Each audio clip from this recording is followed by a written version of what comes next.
The number you have dialed is in service at this time.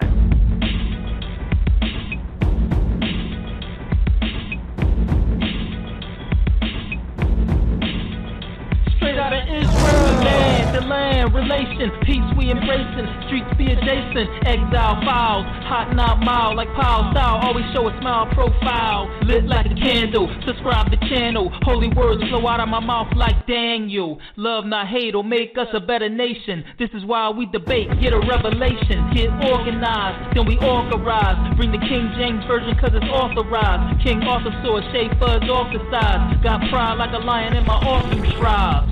Everywhere we amazing, debate talk for you is my favorite station. Shekels in the side, Jekylls when I hide, cause the squad like a bird that speckle when it flies. Get the real deal, research in the field, cause you know that man upset you when he lies. Make the mind get enhanced, matter of fact, think Showtime in advance.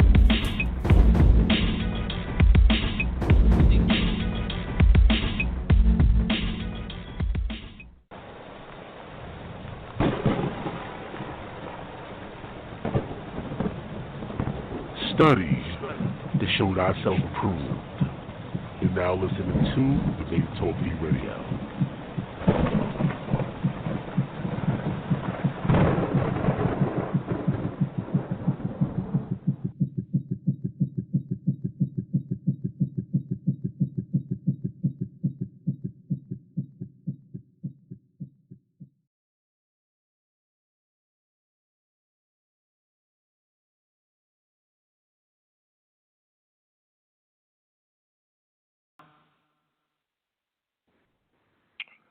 All right. Hey, what's going on, everybody? How you guys doing? Welcome to another show.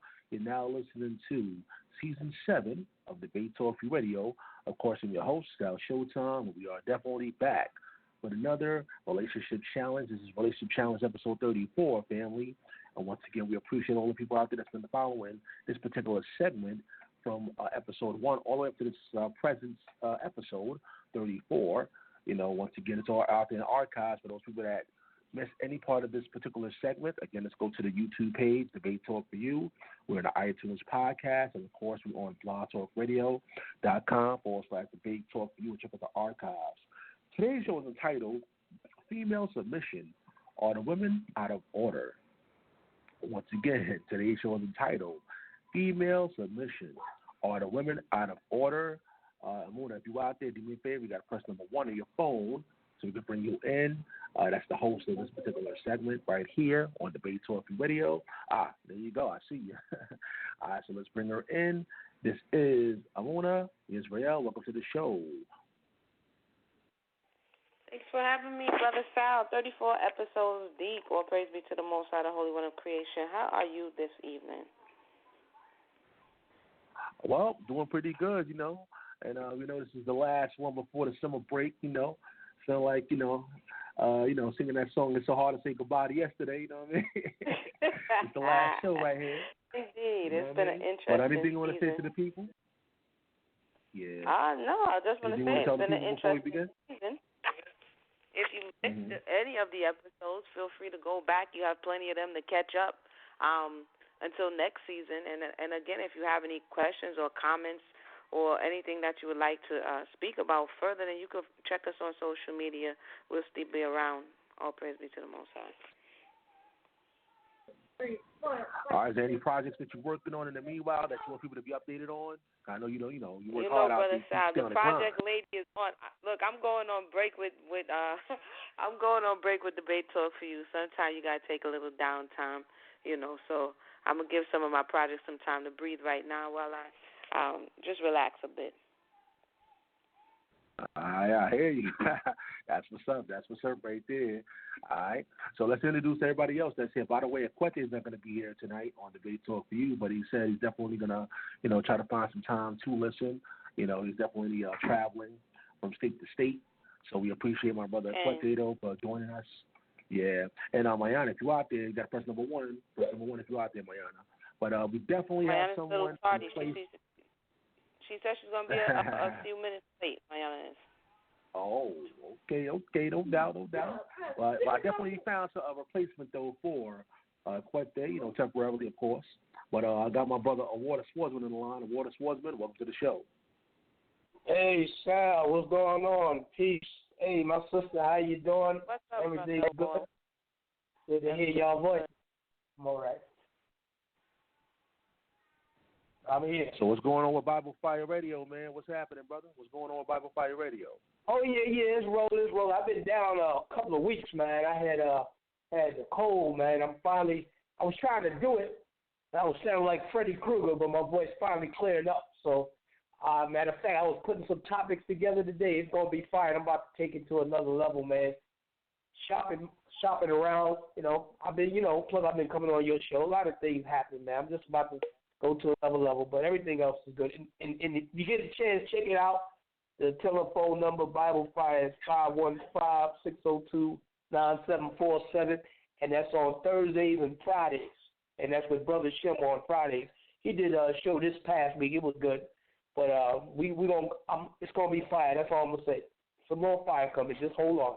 That's it. That's what's up.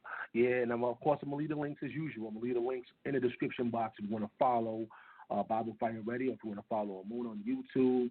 Leave all the links in the description box. But we do have a special guest. I reached out to her very, very last minute, and she said, yeah, she can be here. This is Shan-T. Welcome to the show. Shalom, Sal. Shalom, Ahwar. Shalom, Emunah. Mayanah's not here, but Sal called me literally last minute, and I'm here. Thankfully, I said no to attending a few barbecues, so I'm here. I'm here to grace everyone's presence, try to edify as much as I can. I'm here for the people because I love the Father, I love Yahweh, and hopefully I can add some edification. Some love, some hope, and help where I can. Sal, thank you for having me on. For real, it's a blessing to be on like the very last show of the season. So I'm here. I appreciate you. Like she mentioned, for those who don't know, this is the last week right here on Debate Talk Radio. The last show is going to be actually Friday.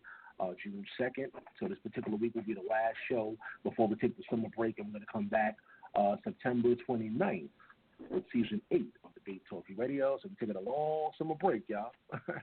However, we are looking forward to, maybe doing something special possibly, depending on the people's support. We might make that happen in July. But Emunah, you can take it away. Yeah. All right, I want to thank Sister Shan-T for coming in last minute. Definitely. Hopefully this conversation will be edifying as usual. As I said, Sister Mayanah is running a few minutes behind. But the topic of the conversation tonight is going to be on female submission. It seems to be a very, very hot topic. We've taken a little bit of the Debate Talk Fuel Relationship Challenge to actual social media in respect of engaging me doing a little bit more than I usually would as it relates to texting. On social media, and it seems that this is one of those topics among many that always sparks a lot of conversation. And for this reason, we wanted to talk about it. And if the women are out of order, in what respect are they out of order? Can we put submission in context? Some people want to give the man carte blanche, like the woman must just be totally submissive in all things, no matter what he says ever. And these are the questions that hopefully we're going to be able to answer tonight, because when we put these ideologies into relationships, they tend not to go so well. And then we tend to get stories on the back end about how it worked or how it did not work, or what were the things that happened along the way. So we hopefully are going to look into the wisdom of this submission and see if we can go into the Torah to understand what it actually is supposed to look like. And so we can open up with Brother Ahwar if he's ready, if his voice is going to hold up. And I'm going to check on Sister Mayanah to see how far along she is. Brother Ahwar, your opening thoughts on female submission. Are the women out of order? Right. Well, yes, women are out of order. Be honest with you, everybody's out of order. Men, women, and children. But going back to women, there's, to me, what is being in order? What would be classified as a woman being in order? And I believe being in order starts with a mindset. If you can start with having a proper, righteous mindset, then you can overcome anything. And this is what I believe the mindset should be. This is Proverbs 31 and 10. It says, who can find a virtuous woman? For her price is far above rubies. Then it says, the heart of her husband doeth safely trust in her, so that he shall have no need of spoil. And to me, that's the true essence of a woman that's submissive, where she sees what needs to be done and work in her order, where she's so gifted with it and so honorable with it, her husband trusts. Like she, a woman can be so much important, be that submissive like that righteously, that a man be like, I got to get my game up. My wife is on point. You know what I'm saying? So to me, that's a positive submission. Because most time when a lot of women here submit to your man, right? Women get negative. Like I was looking at this comedian, what's her name? Monique, right? She was breaking it down how she's submissive to her husband. And she said, look, I don't want to be classified as no boss woman. Okay, I want to be the wife. A lot of you women that want to be the boss woman, you're home crying. And she would call her husband daddy, but that's something, I ain't going to go into that. But I just like that humility she had with her. She saw the vision where, she was letting him run everything, and he was on point too. But I just like that. But that's all I'm going to say. I ain't going to hold the mic. All right. Just to let y'all know, Mayanah is here. Mayanah, say hello to the people. Hey, can you hear me? Yeah. Hello? All right. Yeah, I came through on a different number and threw Sal off his game. My fault. Shalom, everybody. How you doing? I did get to hear some of it. I think I missed Shan-T's intro, but I heard Emunah and I heard part of Ahwar. With regard to female submission and order, I think some of what Ahwar is touching on reflects the issue. As Emunah stated, we have been engaging in the community and having community conversations with the people and engaging the pulse of the people to see where they are at in many aspects of this idea and others.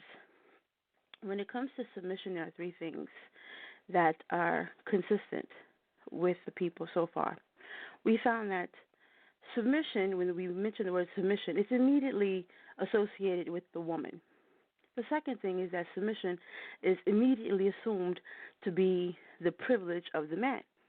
And the third is that submission flows from the woman to the man. And I heard some of that thought also with the war. Excuse me, I ran up the stairs, so I'm a little catching my breath at the moment. So with that, with what Ahwar said, for example, the 31st proverb, beginning at the 10th, we talked about that at the last episode, beginning at the 10th verse, is an ode to womanhood. And there's a delineated list of all of the characteristics that she has or all of the events that she's engaged in. Not once is submission to a husband mentioned. Not once. So it's interesting to me that this is the menu that a brother would go to, thus submission, where submission is explicitly omitted. Instead, all of the other activities that she's engaging in, the behaviors that belong to her, that speak to her agency in the home or her abilities or her skill in these other places, that have nothing to do with submitting to him, responding to him, getting orders from him or anything. It has to do with her relationship to her community, her relationship to the people in her household, her relationship to the Creator.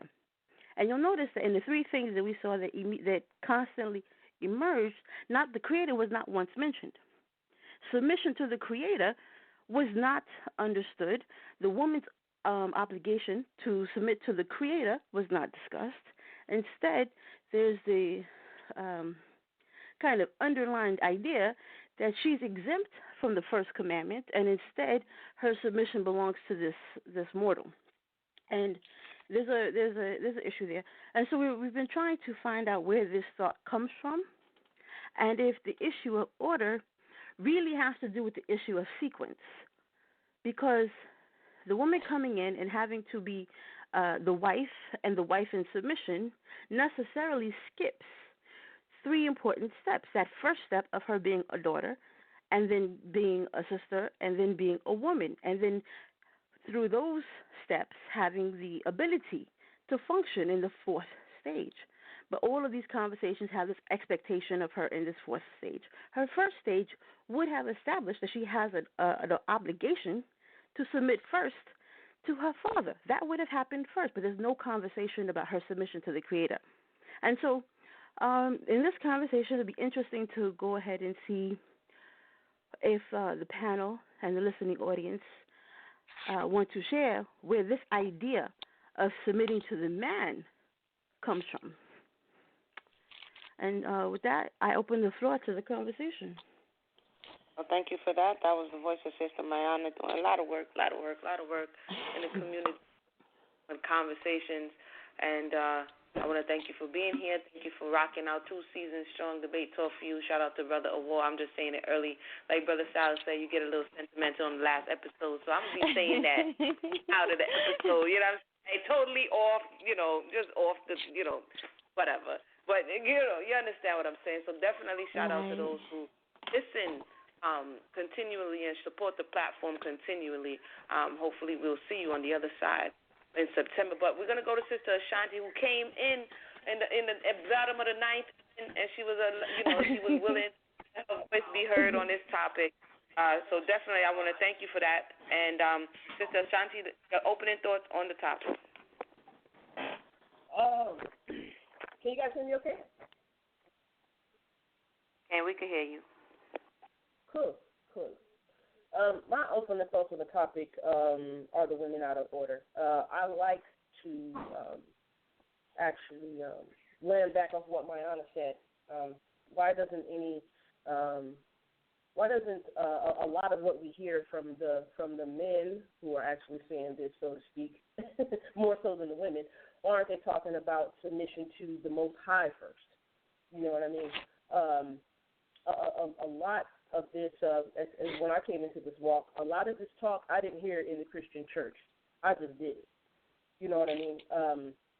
Women were allowed to play a part in roles and things like that. My mother, rest her soul, she was a youth director, and nobody told her she had to submit to anything. But anytime she needed to come in and help, she helped. But this whole thing of women out of order, it's more so coming from the man than it is the woman, although I see women doing it. And I'm talking from like a social media aspect. I see it more so on social media than anything. And when the thing is, naturally, a woman wants to submit or a woman wants to be led. But the thing is, she has to have somebody to actually lead. A leader goes first, but actually sometimes a leader actually sets the standard or example. You know, a leader gets things in order or structure or get a plan together. Or if somebody's falling down, they make sure everybody's back up before they move along, things of that nature. So the women are out of order to me because, well, not necessarily the women are out of order. It's what we're seeing, And lastly, I will say this, because I don't want to be too long, but I don't understand why it's a lot of men trying to tell women that they are out of order. I believe everybody should stay in their lane. I believe this whole thing of man trying to teach a woman how to be a woman should stop, because men want women to stop trying to teach men how to be men. So everything should be followed as accordingly. You know what I mean? Let's let the women teach the women, of course, how to be women, and let's let the men teach the men how to be men. You know what I'm saying? I will be honest. I get disturbed when I see men trying to teach women how to be women. You know what I'm saying? So the thing is, the women have been put in a position to be the mother and the father in some cases. I'll say I live in California. Rent over here is high. Mortgage over here is a little less. You know what I mean? It's for a one-bedroom house over here, it costs $1,175 just for a one-bedroom. Ain't nobody going to make it just for one person going to work. you know, if a man just decides to go to work, he gonna need some help, you know. And sometimes out here in California, they only want to pay our men $15 an hour to do something. That's not gonna cut it. You know what I'm saying? So we need each other in this thing. Women want to have a man in the house, but a lot of the times the men have left the house because they went off to another woman, or they just don't want the responsibility of commitment, you know what I mean? And the woman had to take on the role of a man, being that she had to take on a job or two. She had to raise the kids. She had to raise the son or whatever. So the women had to be put in these positions to do these both roles. When the men started leaving, you know what I mean? The women didn't tell the man to leave. The man just started leaving on his own, or maybe he was just strung out on drugs or something like that. You know what I'm saying? So the women want the men in the home, and that's where it started. So when the men submit to the Most High and do what the Most High say do, the men can do what they do, and then the women can do what they do. And I'm done. That's my opening. Wow. I know. No, that was good. I mean, you brought up a point that I want to definitely come back to, is that thought process, as you said, especially in the social media space, this boundary that is being breached, and misinformation that is being passed, and men definitely trying to teach women how to be women, and what the submission looks like. What it should look like is sit down, and we've done these shows. Sit down, shut up, don't say anything. That is that submission, because this is what is being said. That, and as Mayanah pointed out, if you're going to refer to the 31st Proverbs, that's not what it looks like. And so where are we getting that this is what it looks like? And so, you know, we have the conversation about, you know, the voice of the woman is annoying. It's like a continual dripping, and it's what's the word I'm looking for here? The word just but if you is a contentious. So if a woman is speaking, and we've had this conversation, actually see it play out recently, because we're speaking about topics in the open, because if you don't, the misinformation that has been propagated causes so much of a problem that you can no longer afford not to speak about it. And so when a man comes, and I'll give a scenario. You know I'm the scenario lady. I like scenarios. So you're on social media, and you're speaking about, for instance, we're speaking about submission, and then a man comes along, and he's on social media as well. They're not in front of each other. They're not necessarily beefing, and he's putting forth misinformation. Is she supposed to just be submissive to the man who shows up on social media? Is she only supposed to be submissive to her husband? Is she supposed to ask more than one or two questions? At what point is it enough, or what point can it be perceived as contention? Is it even contention? These are all of the questions, and I guess the hang-ups that we experience when we're trying to have this conversation about submission. So we're going to go to Brother Ahwar. Again, if you're a brother out there listening and you have thoughts, respectably, you know, clean and professional on Debate Talk for you, feel free to press 1, and we'll let you come into the conversation as well. Because I noticed that, and we've gotten some feedback that because women are having this conversation with men, which for 34 episodes we have done respectably, a lot of people don't like that. What's going on there? How are we having conversations about relationships and building and families, but we can't sit down and, as Mayanah likes to say, and break bread like siblings? And so I just think that is that because there's a breach of submission? Is that because only the man can speak? All of these things are hopefully what we're going to begin to unpack tonight. So, Brother Ahwar, feel free to comment on anything that you've heard thus far, and on a social media scenario where someone is giving misinformation, at what point should the woman say, you know what, because you're a man, I'm going to discontinue, or should she at all? Is she out of order if she continues to engage in a respectful dialogue? Brother Ahwar. Right. Before I go into that, right, what I want to do is examine what happens when a woman doesn't submit herself and take charge, okay? Let's go to the first woman that didn't submit herself, okay? Watch this. This is 1 Corinthians 14:33. It says, "For the Most High is not the author of confusion, but of peace, as in all the churches." So let's go to our great-great-great-great-great-grandmother Eve, This is Genesis, the 3rd chapter, the 5th verse. This is what happened when the woman, the first woman that was enlightened, right, didn't choose to submit herself, okay, meaning willfully humble herself, okay. Watch this. It says, for the Most High do know that in the day ye eat thereof, then your eyes shall be opened, and ye shall be as gods, knowing good and evil. Then it says, and when the woman saw that the tree was good for food, and that it was pleasant to the eyes, and a tree to be desired to make one wise, she took of the fruit thereof, and did eat, and gave unto her husband, and with her, gave her husband with her, and he did eat. So she didn't submit herself. Number one, let's go back and examine this.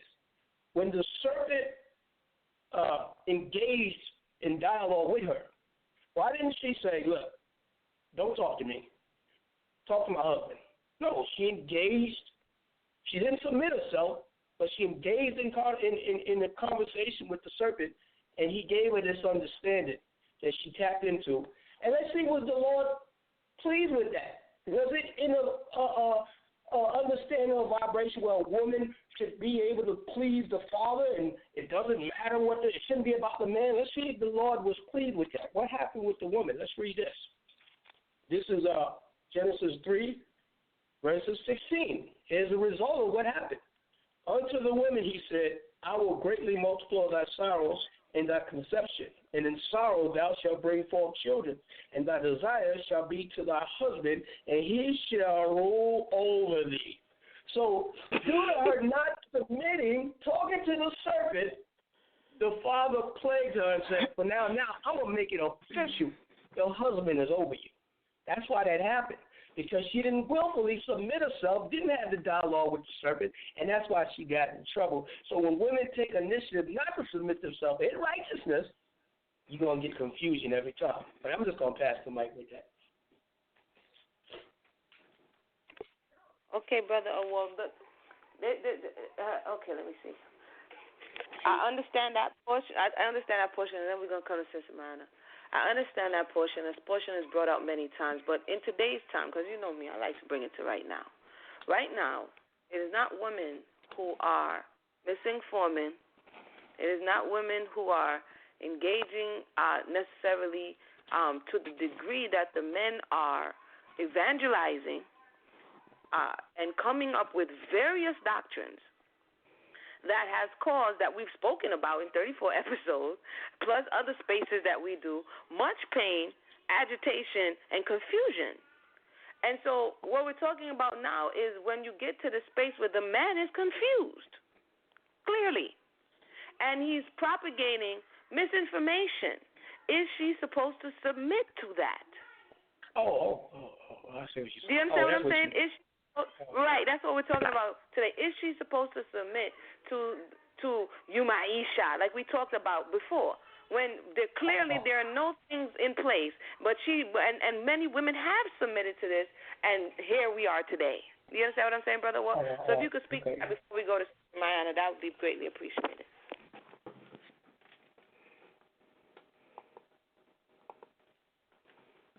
Oh, are you still there? Oh, I thought you said Mayanah go next. Oh, no, she wanted you to address it, and then. Oh, right. Oh, okay. Yeah. Right. Like we always said, I thought you was talking about just in general, but like we said throughout the episodes, and I'm a strong advocate that women should know their book, know the Bible, know what you can do, what you can't do, and like you just said, if a cat come up with somebody, because I've seen that. I've seen cats come up with their own understanding, manipulate scriptures, and actually use the Bible to control their women, okay? Because the woman is ignorant to the scriptures, she, try to be righteous. She want to be righteous to the Most High, and they manipulate that and use that against her. I've seen that too. So, yeah, I agree with you on that point. Like, always submit if it's in righteousness. That's the thing a lot of sisters miss. If it's righteousness and they can prove it to you in that book and you know it, yeah. But if it's some wickedness or something that ain't in the book and he's manipulating the scriptures, no, I don't agree with that. I teach my daughter that. Don't let nobody use this Bible to get over and you use it wickedly. Men will do it. Men are corrupt. Men will do it. But that's all I'm saying.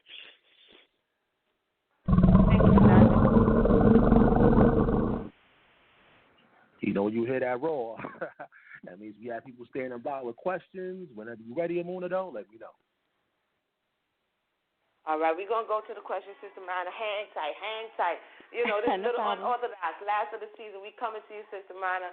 Let's check on the questions, Brother Sal. Showtime. It's all yours.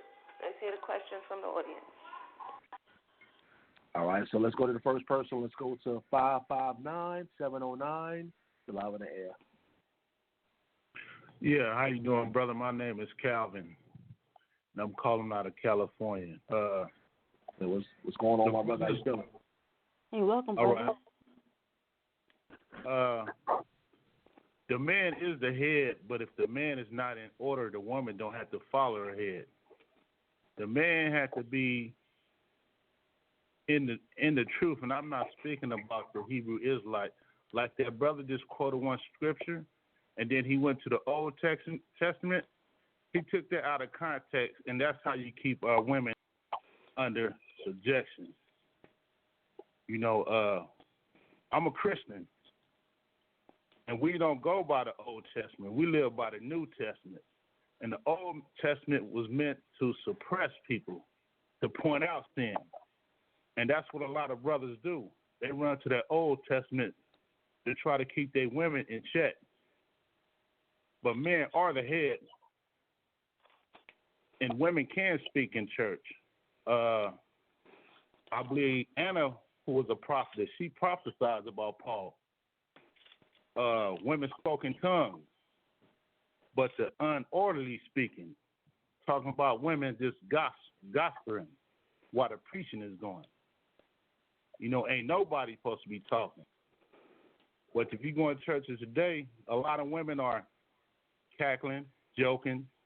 That's what women do. That's what Paul was referring to. If you have any questions, ask your husband at home. Don't interrupt the preaching. But I just called in on that. But I called in.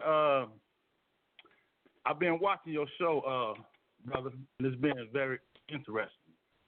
And I tried to call in for the last 2 weeks, but I couldn't get through. And I wanted to read something, if possible. Hey, you can read it real quick. Yeah, if it's quick. Okay, 2 Corinthians chapter 3. 2 Corinthians chapter 3. And see, a lot of brothers do what that brother just read.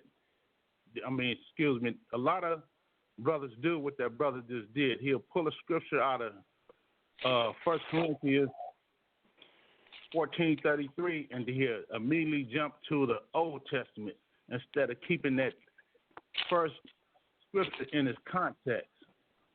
And that's how you get people. That's how you keep people under bondage. Can I ask you a question? Yes, sir. Since you directed to me? Now, I'm going to ask you a question, right? I'm going to ask you a question. When Christ made this statement, right? Because you sound like a smart brother. You know the Bible. When the young man said this is Matthew 19:17. It says, he said unto him, why callest thou me good? There is none good but one, that is God. Then it says, hold on, let me go. 16 says, and behold, one came and said unto him, good master, what good thing shall I do that I may have eternal life? Right? Now, when you go to the 18th verse, he said, and said unto him, which Jesus said, when you read, these are the same commandments that Moses gave the people. So my question to you is, what was Christ saying different that you said, I don't understand. You said I quoted something out of context and I go to the old. What was Christ saying? Christ was teaching something different than Moses was teaching? Those are the same commandments that Christ, when he told him to get everlasting life, he quoted the same commandments Moses used. So you saying that Christ was speaking something different than Moses? That's what you're telling me? What I'm saying to you, my brother, is that Christ did quote the Old Testament, but Christ gave the Israelite a new commandment. a new commandment. We knew the Christ, even Hebrew Israelites are not supposed to live by the 10 Commandments. They're supposed to live by the new. Okay, that's probably a great topic for another day. But as it relates to this topic, caller, what I hear you saying is that you don't support the idea that women should be blindly following the man, even if the assumption is that he's the head of his own household. Is that the summation of your point? Yes, ma'am. Yes, Thank you so much for that. The man have to be on point. The man have to be in God, in Christ, and doing godly things. You know, and the woman got to get behind her man and push her and help him, minister unto him. The woman minister unto her husband. But she would do that by having some knowledge of how, there's no way to minister unto the man unless she knows what she's talking about. And I think that what Ahwar is trying to convey to you is that the New Testament is something that in a contemporary context we had access to. But the people living in that time would not have had that.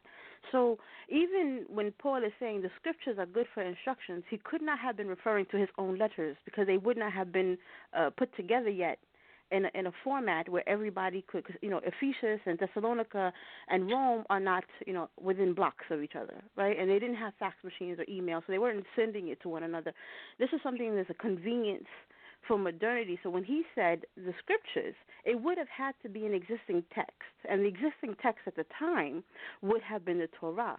So when he tries to create or connect the dots to a previous body of work, that's something that the people that you are referring to now would have had to do also, because there was no New Testament at the time. And I think that, well, correct me if I'm wrong, but that sounds like what you're trying to express to the court. Right. Exactly. Okay. So with that, Emunah, unless you have something to share with the caller, or if there's no other callers, or if there's something else that I'm... I'll thank the caller for calling in. Brother Sal, are there any more callers on the line at this point?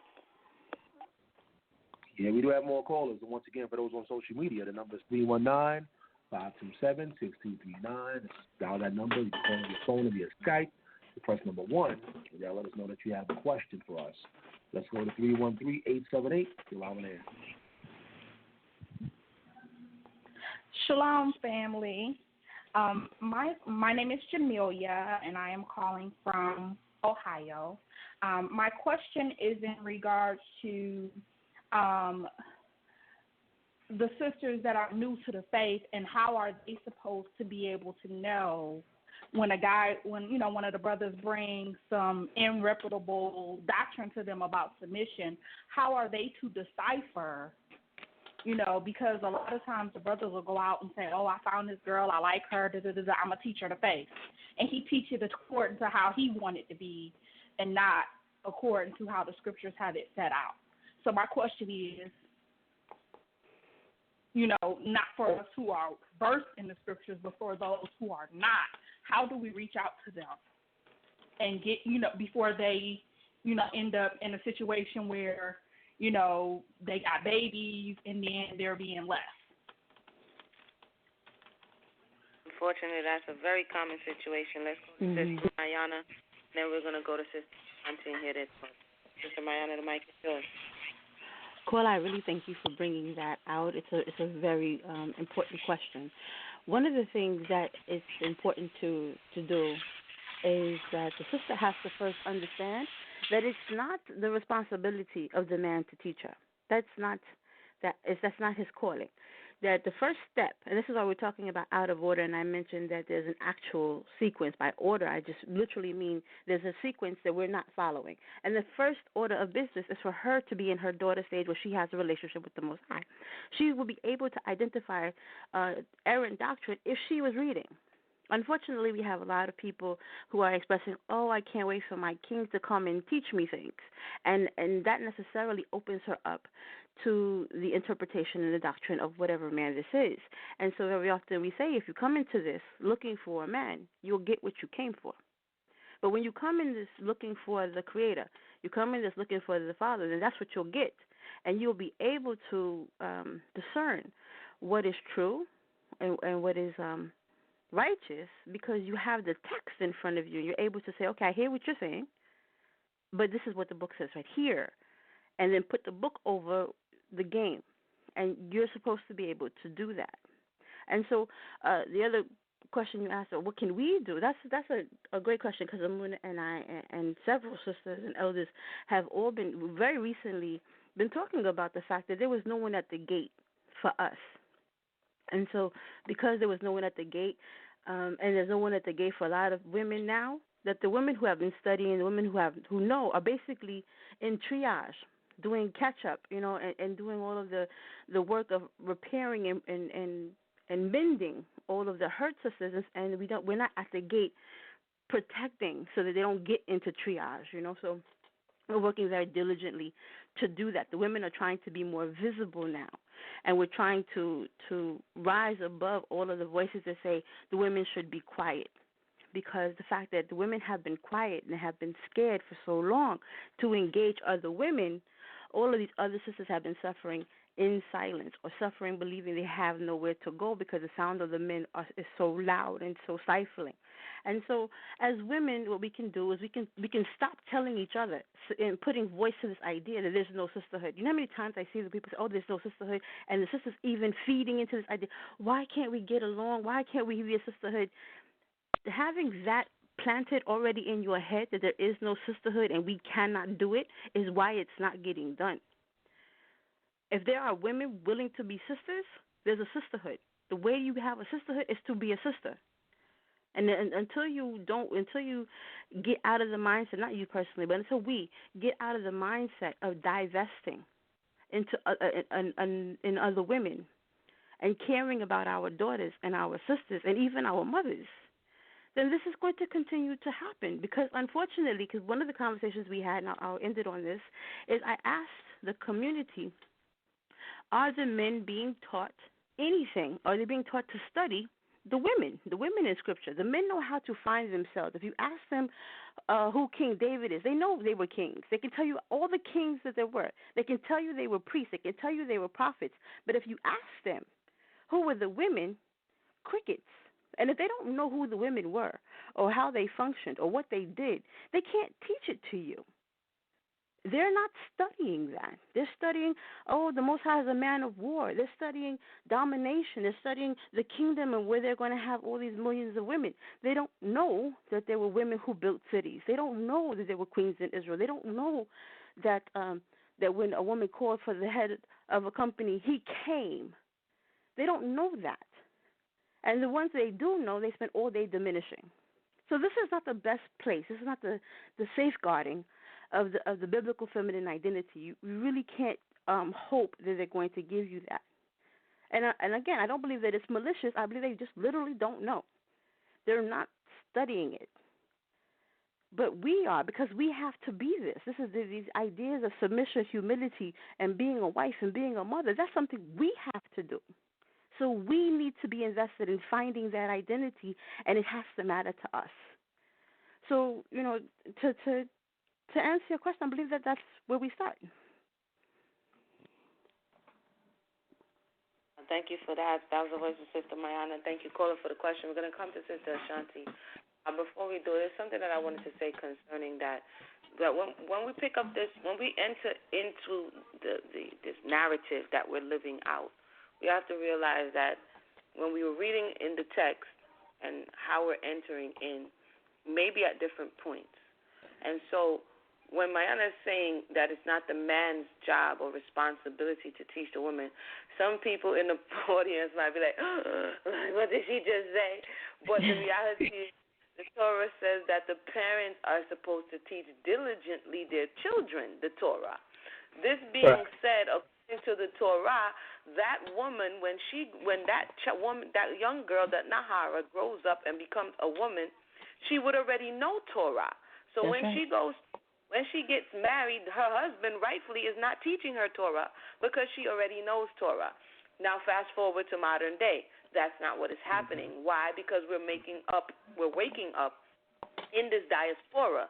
And because we're waking up in this diaspora, there are people doubling up on roles. And so you will have a lot of people who will want to marry the man who woke them up because they feel this connection to them.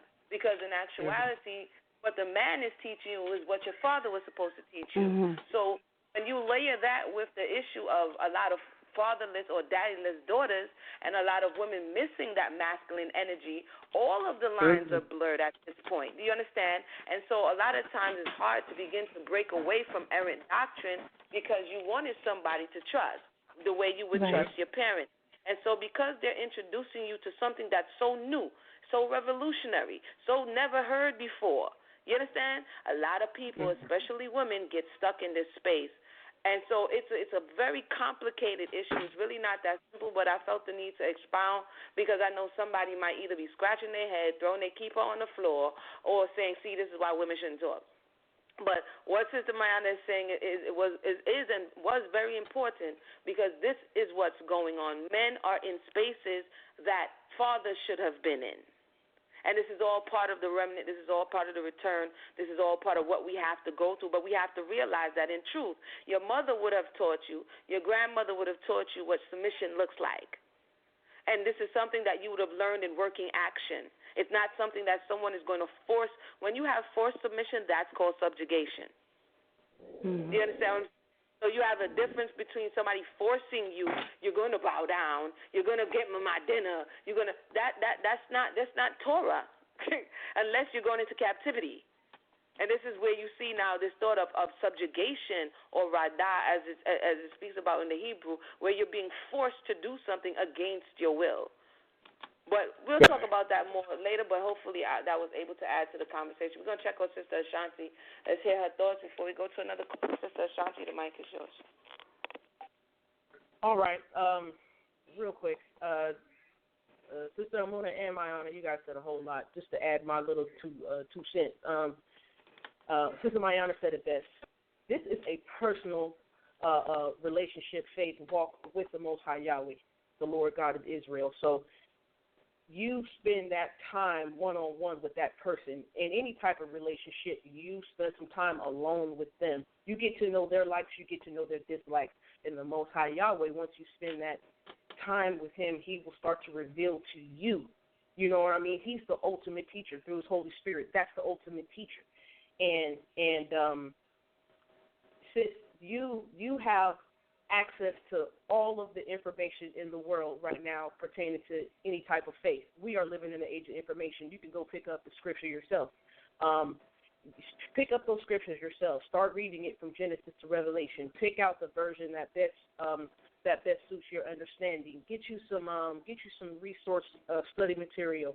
Maybe start off with a Strong's Concordance that gives you meanings in the original Hebrew and Greek words. Get you a lexicon, a Hebrew lexicon. Get you a Greek lexicon.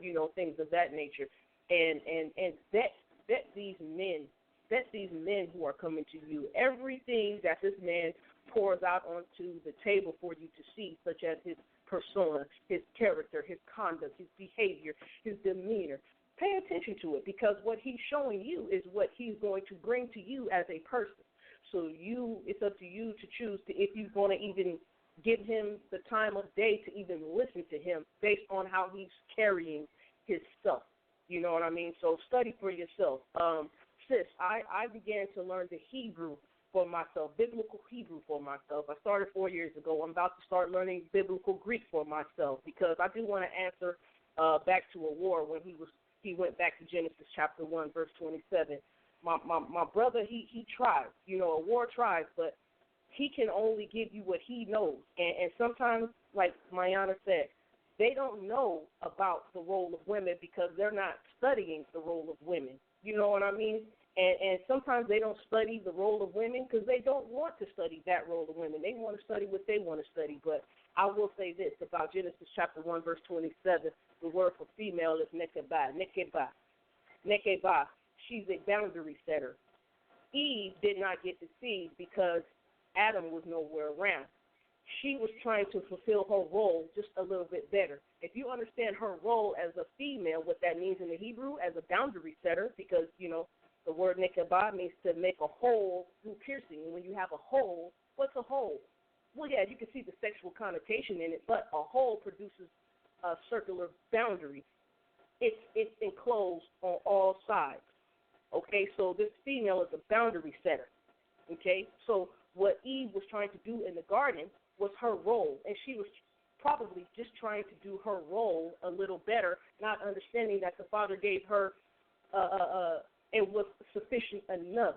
He gave her everything she needed to fulfill her role already, and she probably didn't know. So the thing is, check out a house, and this is what I will say last. When you look at a house has boundaries. It probably got a fence. And then after that fence, there's a door. Well, if there's a boundary such as a fence and a door, if that woman is the boundary setter, that fence or that door, and the man is inside, well, in order to get inside, you got to break down the boundary. So probably that's why the serpent came to Eve first, because she's the boundary setter. Because once you get past the boundary, you can get inside to the man.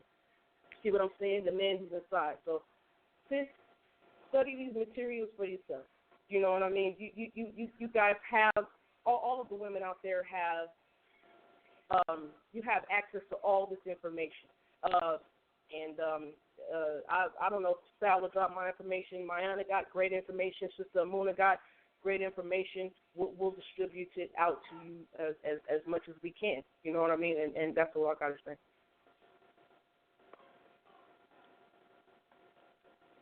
All right. Thank you for the caller. Thank you for all those who commented or shared with the caller. Again, just to reiterate, this is a question that I think, you know, is going to continue to be asked because there's some reason as to why don't talk to the women. Don't listen to them. There's a lot of different doctrine. There is a lot of different doctrine. I have to be honest and fair.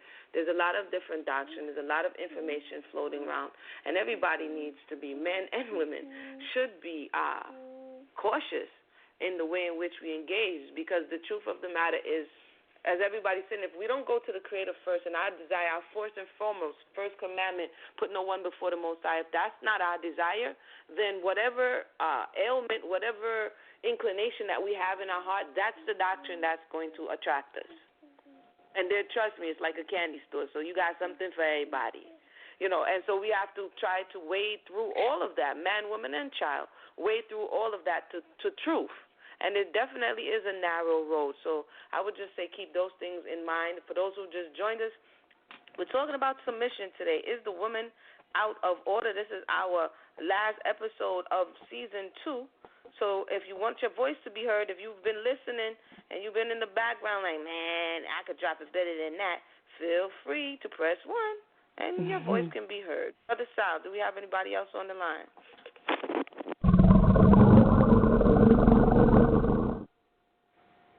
All right, once again, people, that's the title of the show, Female Submission on Women Out of Order. Let's go to the next caller. Let's go to 443-815. Live in the air, 443-815. Yeah, hey, Sal, showtime. And hey, Ahwar and the ladies, Mayanah, Emunah. Yeah, hello, this is Brother Mercy. Yeah, I just wanted to read a few verses and then give a comment. First verse I'd like to go to is 1 Corinthians chapter 4, verse 15.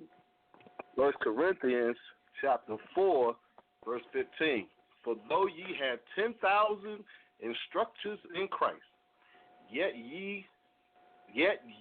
have ye not many fathers. For in Christ Jesus I have begotten you through the gospel. For even 2,000 years ago, we had a whole lot of teachers on the street.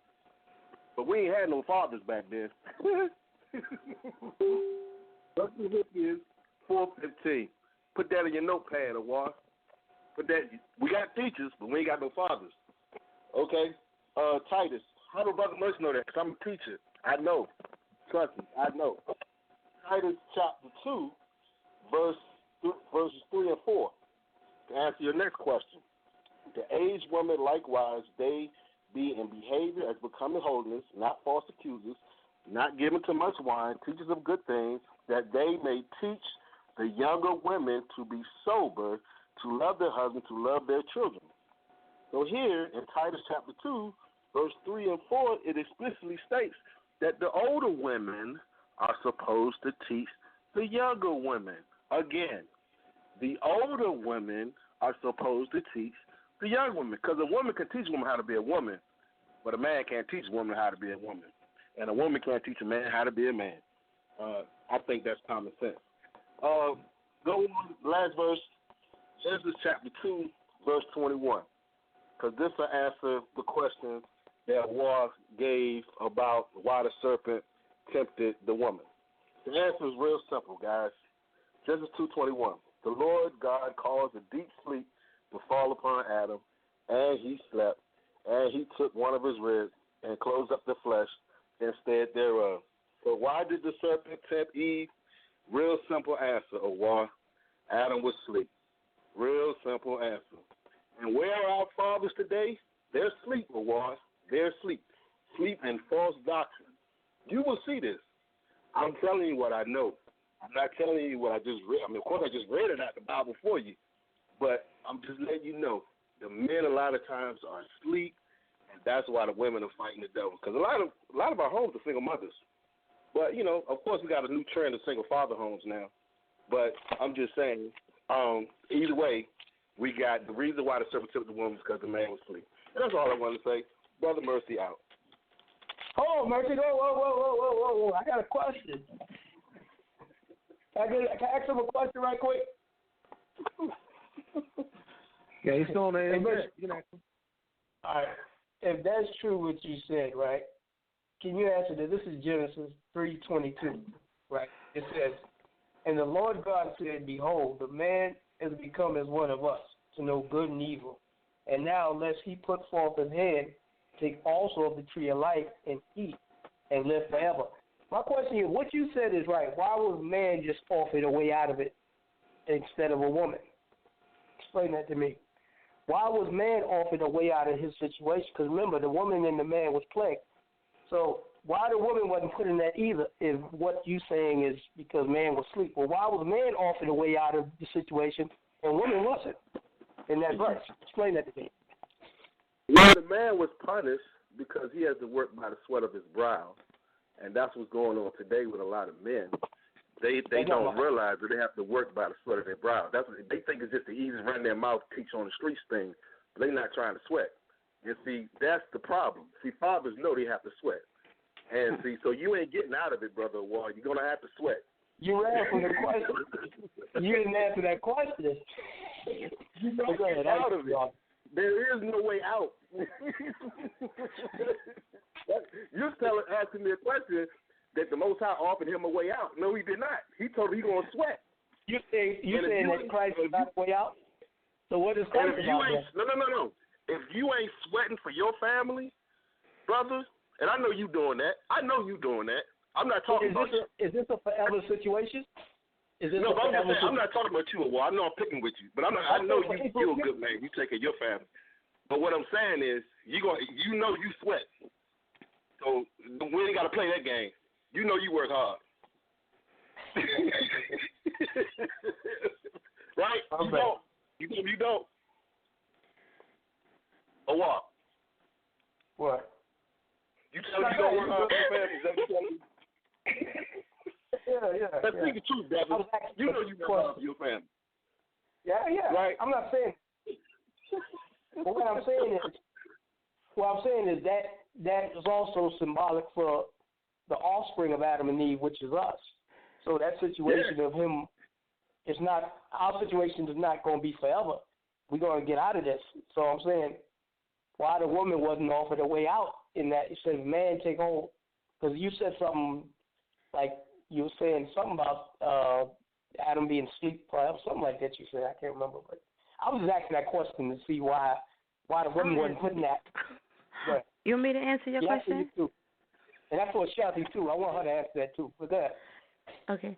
The verse that you read does not give them the masculine principle or the mortal man a way out. It explicitly says that we're going to deny. It says that and Hashem Elohim said, Ha-Adam has become like one of us to know Torah, and now lest, which means in case, so that he won't, lest he put forth his yad, his hand, and take also ha'eretz, and before he does this thing and eat.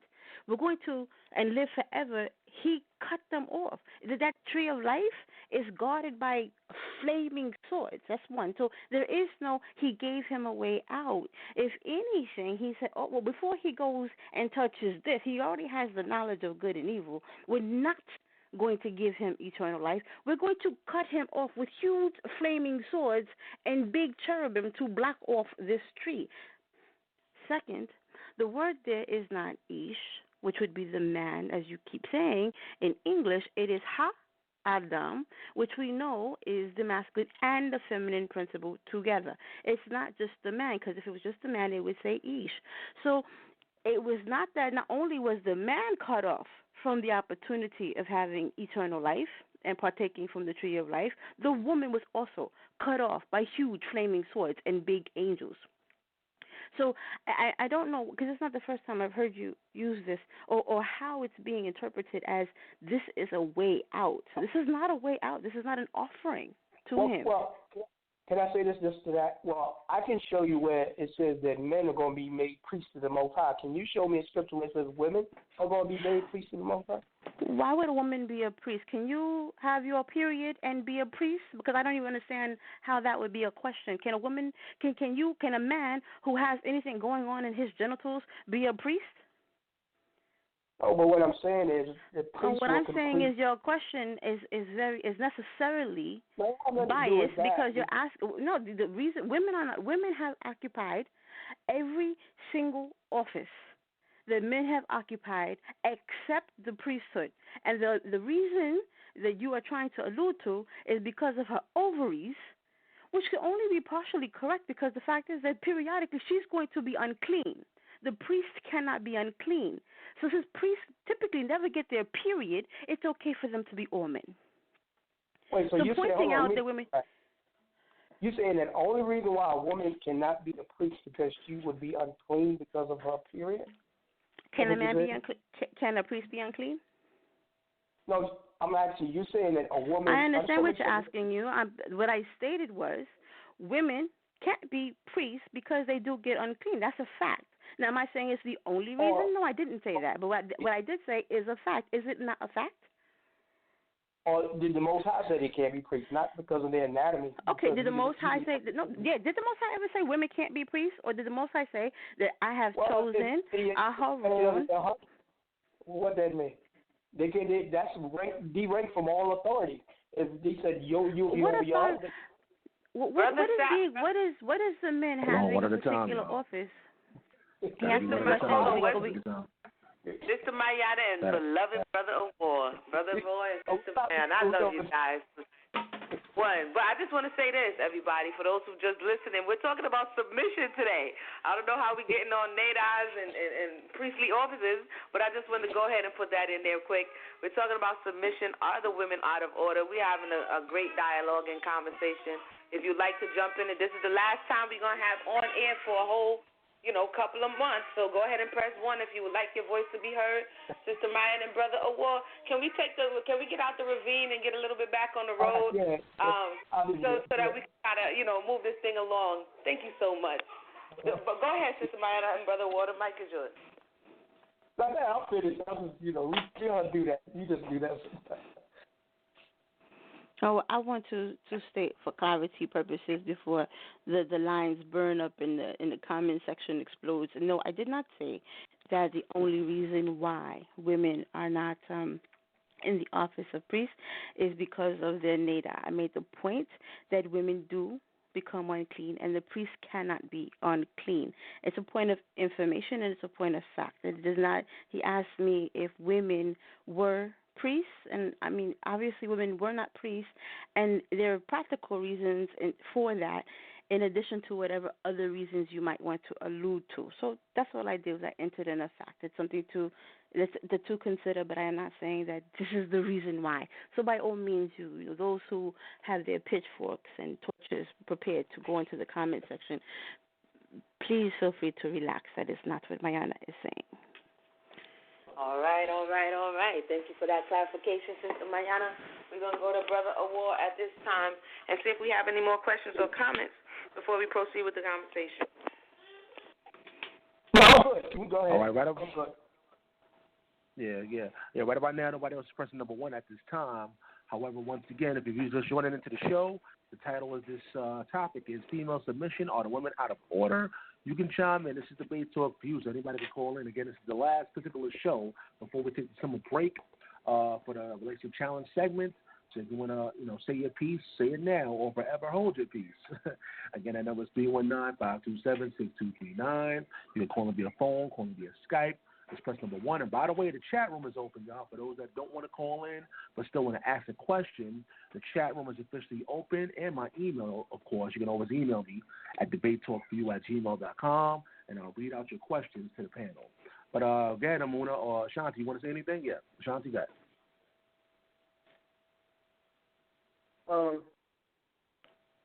For a hot second, I want to say something. I do.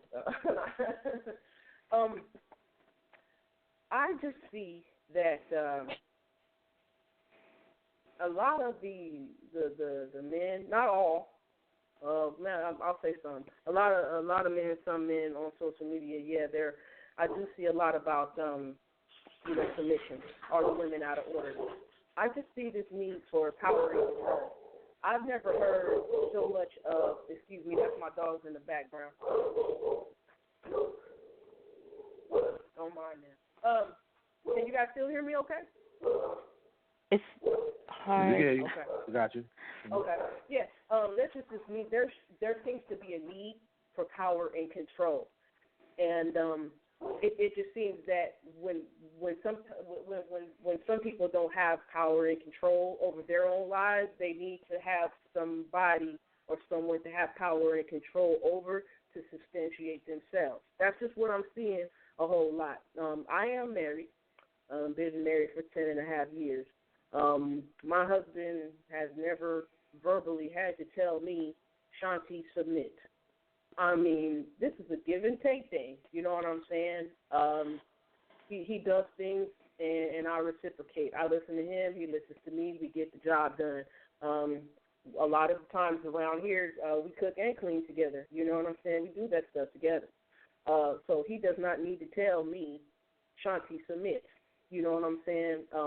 He does what he does, and I reciprocate, and I do what I do, and he reciprocates too. So this whole women out of order thing, a woman is not out of order until I believe that man is probably out of order.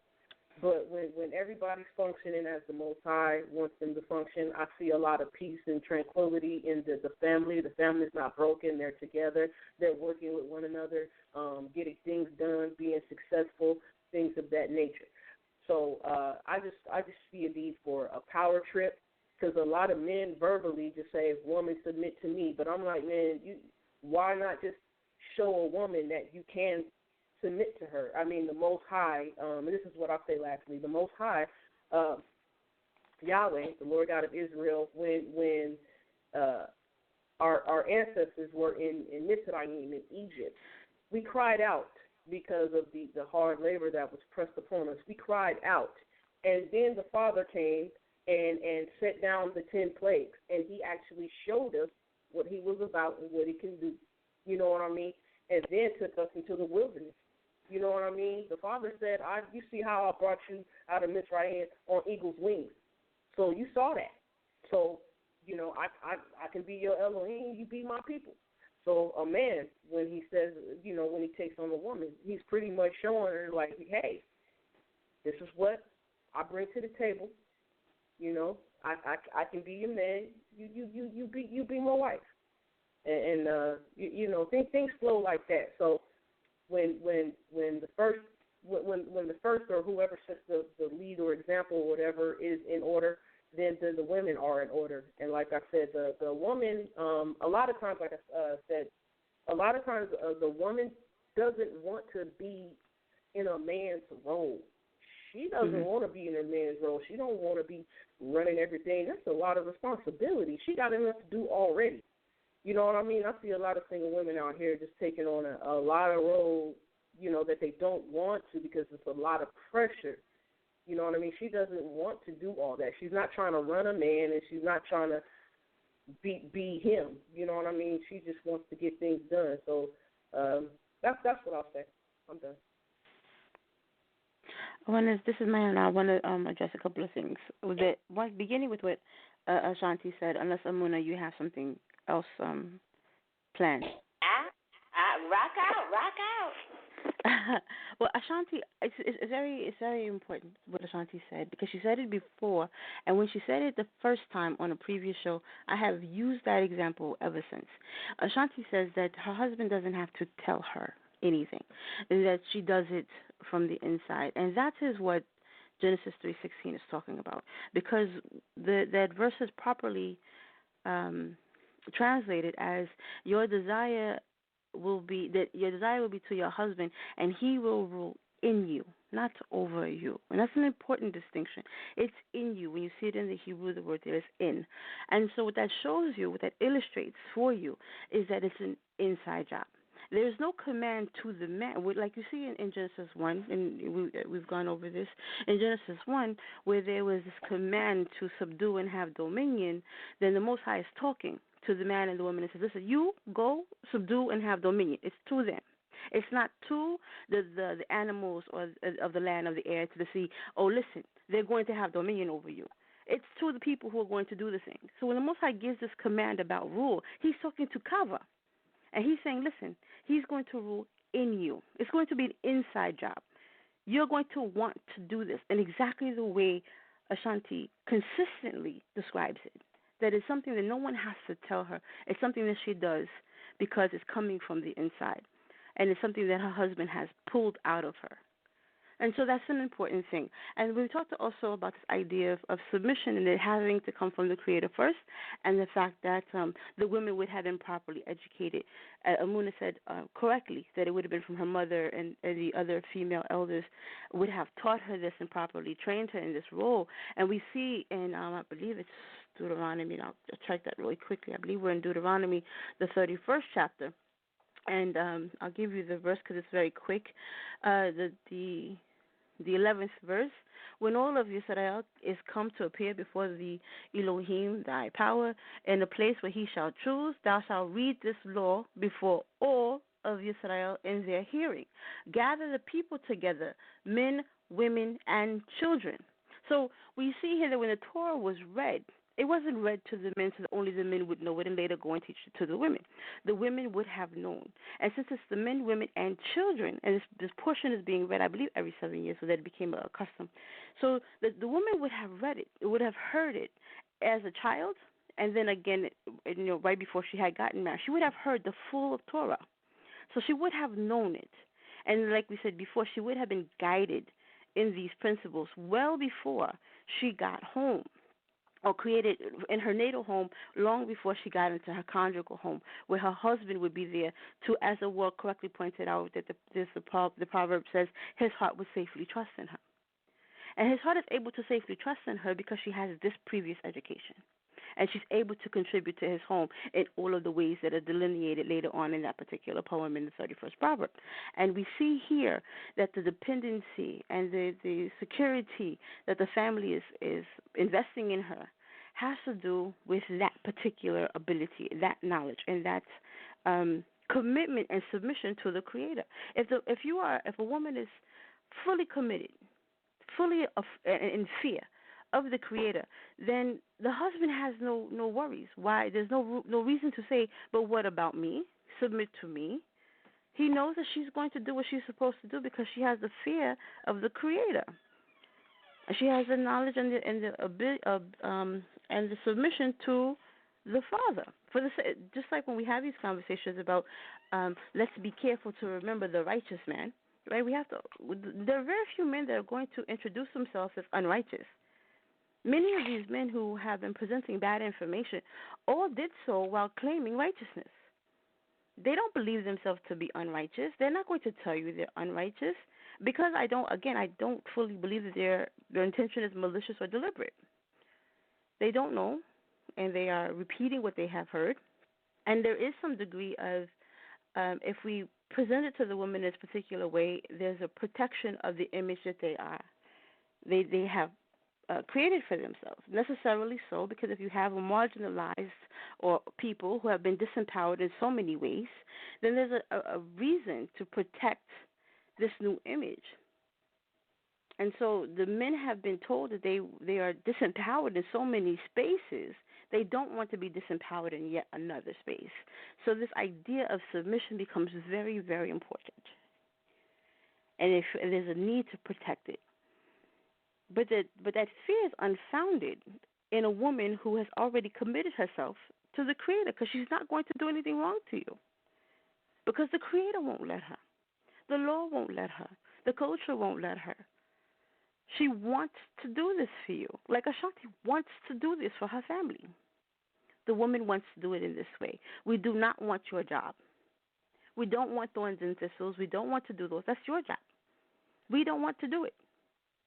We don't want to interfere with your judgment, just like you don't interfere with our judgment to have all these problems in conception. You don't come and try to rescue us from our judgment.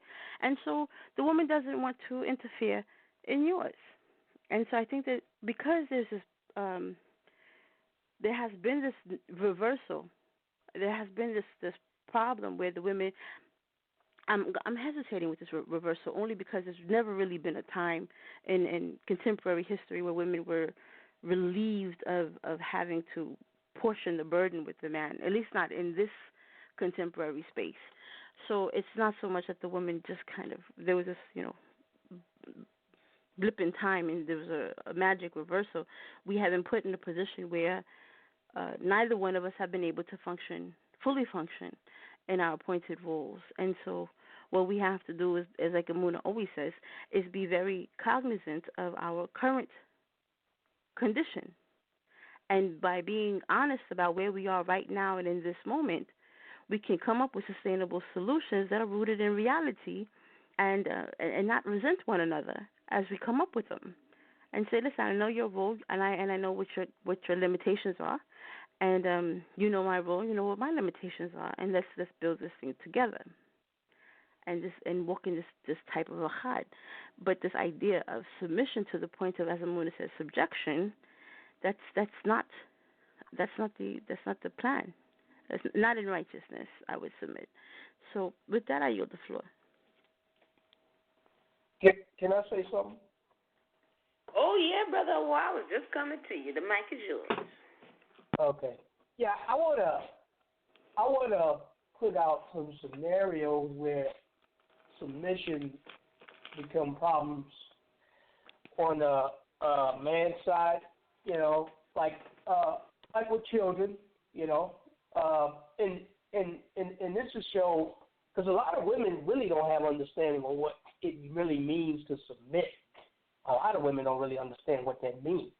Let me read this first, then I'm going to say what I'm going to say. Here it is. This is Ephesians. And let me say this, too. A lot of men don't know what it means for a woman to submit, too. They had an old saying in the street, punks got to get in the trunks. A lot of men are punks, too. But let me say this. This is Ephesians 5, verse 22. It says, 21. Submitting yourself, and this is why a lot of women hate the New Testament. A lot of women hate the New Testament because they think the New Testament actually come from Paul and Paul letters, but it's actually Paul reiterating what already the Most High put in place. But let me say this. It says, submitting yourselves one to another in the fear of the Most High. So you got to have a fear. Wow. Submit yourselves unto your own husband as unto the Lord. For the husband is the head of the wife, even as Christ is the head of the church. And he is the Savior of the body. Then it says, therefore, as the church is subject unto Christ, so let the wives be to their own husbands in everything. And I'm going to give an example, okay? If me and you, I'm good. You're good. We handle business, and we built up an account for our family. And if I tell you, go to the account and get me $500, For you to submit, you don't ask me why I need it. Some of these women don't understand. You can't ask me why I need it. I'm the husband. If I say go get me $500, give me $500. Don't ask me why I'm getting it. A lot of women don't understand that you're not supposed to ask that man that. Now, if you really want to submit, just go get the $500. Don't ask me why I want it. But a lot of women don't understand. They think they got a right to ask why. That's why I said a lot of women don't understand what being submitting means. Submit in all things. A lot of women have a problem with that. But I'll pass the mic. Hey, can I get the mic? Wait, hold on.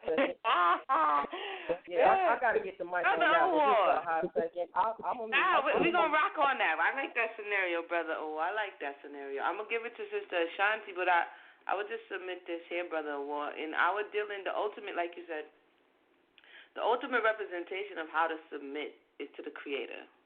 And we see throughout the Tanakh, we see throughout the so-called Old Testament, conversations of, let's even just say Father Abraham, who, in being commanded to do something or was known of something, he beseeched the Most High humbly. And in the case of Sodom, when he's talking to the Malak, he's like, if I may, you know what I'm saying? And he begins to have this conversation with the Creator. We see Gideon doing the same thing. So this thought that because you are in submit, and you're talking about to the supreme power, the supreme intellect of creation. So this thought that the man is going to rule in a way that he is interfacing with a child. For someone to say, "Don't question anything that I do," that's almost like saying that you're talking to a child. And if you are collectively putting into something that both of you have sat down and had conversations about, and it's appointed for something, and then all of a sudden the man is going to be like, get me the $500. We didn't even see Yaakov doing that. He was like, yo, can we talk about this?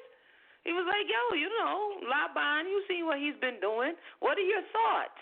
That would be wise, and that could possibly be what causes problems in relationship, the thought process of don't say anything to me, just do what I say. And I'm glad that you brought it out, because that's what kind of we want to get to. What is that, and is that submission, and is that expectation actually realistic?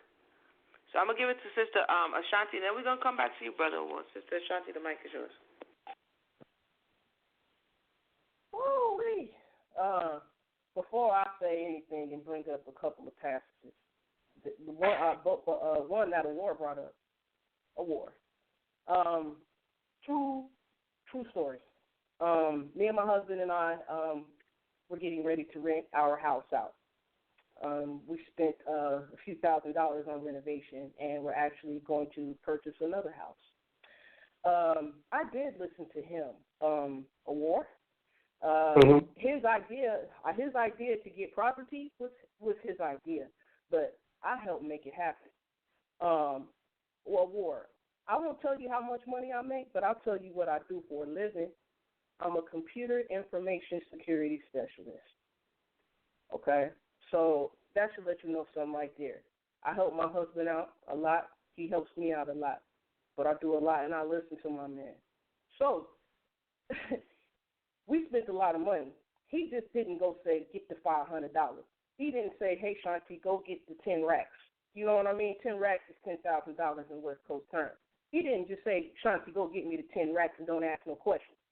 He actually sat down with me and said, hey, Shan-T, we can do this, that, and the other. If we do this, we can flip this, and then if we put this here, we can get $20,000 back.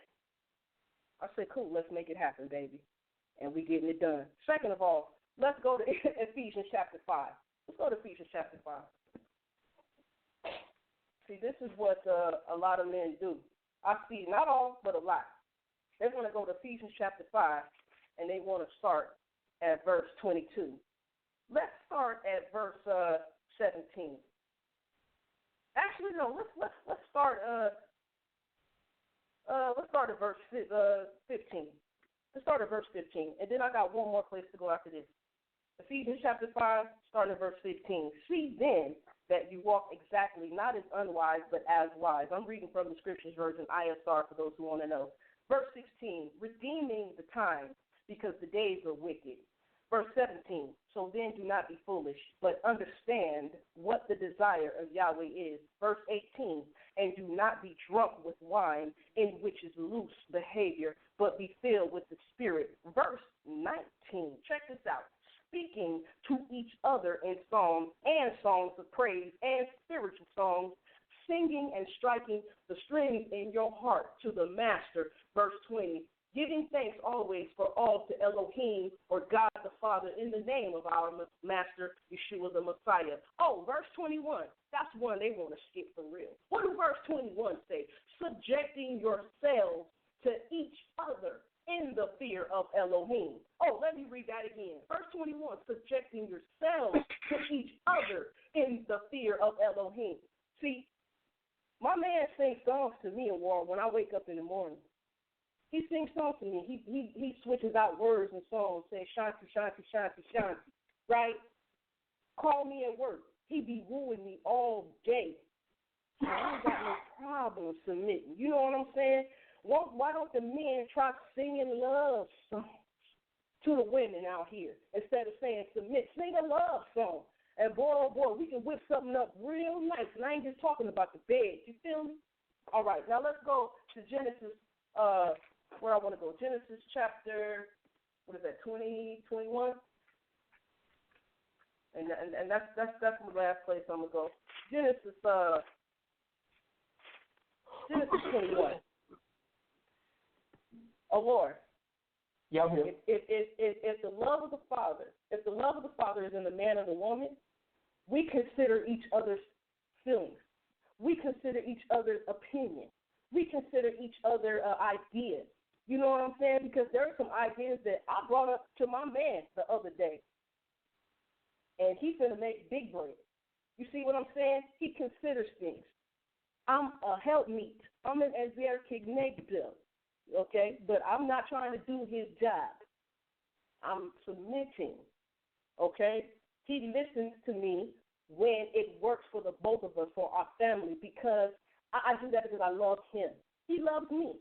So we do this because we love each other. But Genesis chapter 21. I know I'm taking a lot of time. Genesis chapter 21. Let's start at verse 9. And Sarah, the son of Hagar, the Mitzrian, or the Egyptian, whom she had born to Abraham, mocking. Sarah saw the son of Hagar, right? Mocking. Who? We know who that is. Verse 10, so she said to Abraham, drive out this female servant and her son. Ishmael was, on Isaac, right? For the son of this female servant shall not inherit with my son, Yitzhak, Isaac. Verse 11, and the matter was very evil in the eyes of Abraham because of his son. Verse 12, but Elohim said to Abraham, let it not be evil in your eyes because of the boy and because of your female servant. Whatever Sarah has said to you, listen to her voice, for in Yitzhak your seed is called. See, why don't nobody want to talk about that? You know why? Because Ishmael was trying to actually kill Isaac. Isaac was the seed of promise. So the father said, Abraham, listen to your wife. This is for the good of the kingdom. That's all I got to say. All right, thank you for that. That was the voice of Sister Shan-T. Wow, it's 9:30. If you have anything that you would like to add to the conversation, feel free to press 1. The topic of conversation tonight, or discussion, better yet, is submission. Is the woman out of order? We're going to go to Brother Ahwar. He brought up an interesting scenario. I said my piece. Sister Shan-T said her piece. We're going to check on Sister Mayanah. But before then, we're going to give Brother Ahwar an opportunity to follow up on Brother Ahwar. The mic is yours.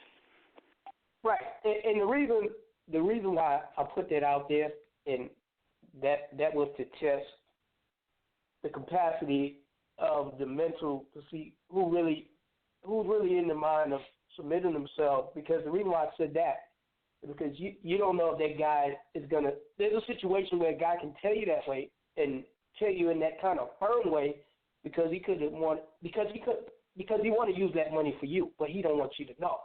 So it's up to you. If you submissive, period, And it's not on the point of how he talk to you or how he say it. That's just your nature, and you're going to be submissive regardless. So if he tell you to make a move like that, where it may come out a little firm, like you said, talking to a child, or it may come out firm, but he has a purpose. So if you're really submissive, you'll trust him, and you'll know, okay, well, let me see where it's going to go. And to me, that's really a level of being submissive, where you, even if it come out, whatever the circumstance, if it come out firm or the way you don't agree, you still stay in that posture. But a lot of women, they think they should be submissive if you submissive. If you're not humble, I'm not going to be humble. But I think, you should always be in that nature, even if he don't show that to you sometimes. Don't just do it because he did it. And that's all I was saying. But I'll pass the mic. I'm going to let Sister Mayanah speak, and then we'll come back on that one. Thank you for sharing, Brother War. Sister Mayanah, your thoughts on what war blood for? Is Mayanah still on the line, Brother Sal? Yeah, I had it still on mute. My apologies. I think that the scenario that a war presented is a good one because it's a practical one. And we see that it did play out in real life with the example that Shan-T gave and the passion with which she was able to retell the account and the reasons why it went the way that it went. Also, we saw that with Sister Emunah, we see that the Creator being the ultimate example, and that we, as a people, still ask for clarity and assurances. And the Creator, rather than saying, no, do what I tell you to do, He accommodated and He gave us assurances. And He speaks very often about doing those things for us.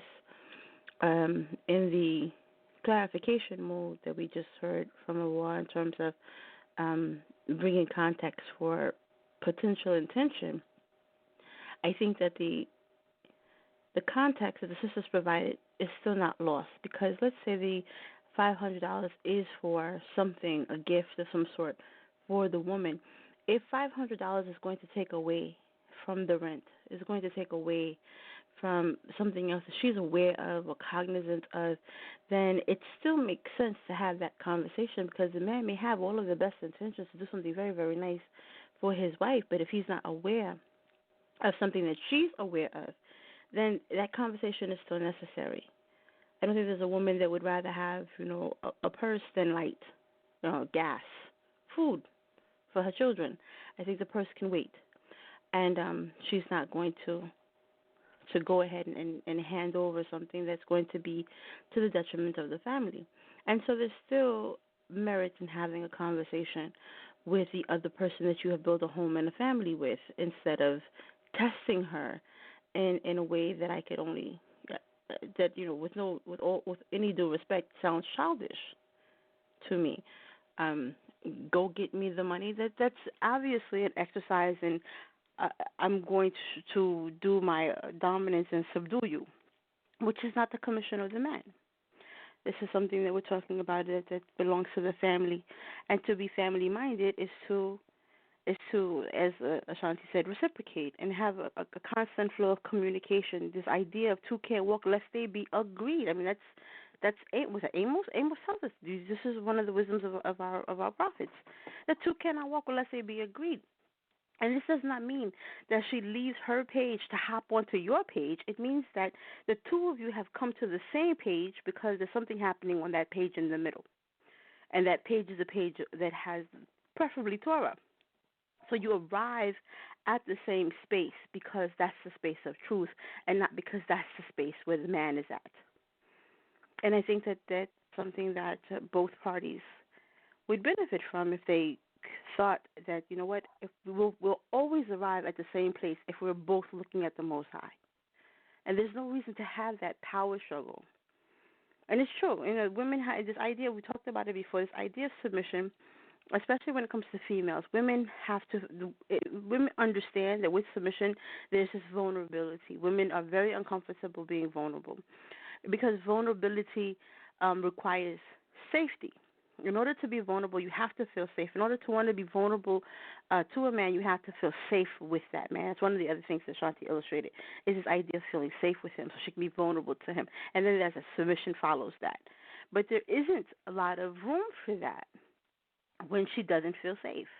And I think, and I mentioned this in a different conversation, but men on some level do receive that. They do see that because they use the language. They say, oh, you're being insecure.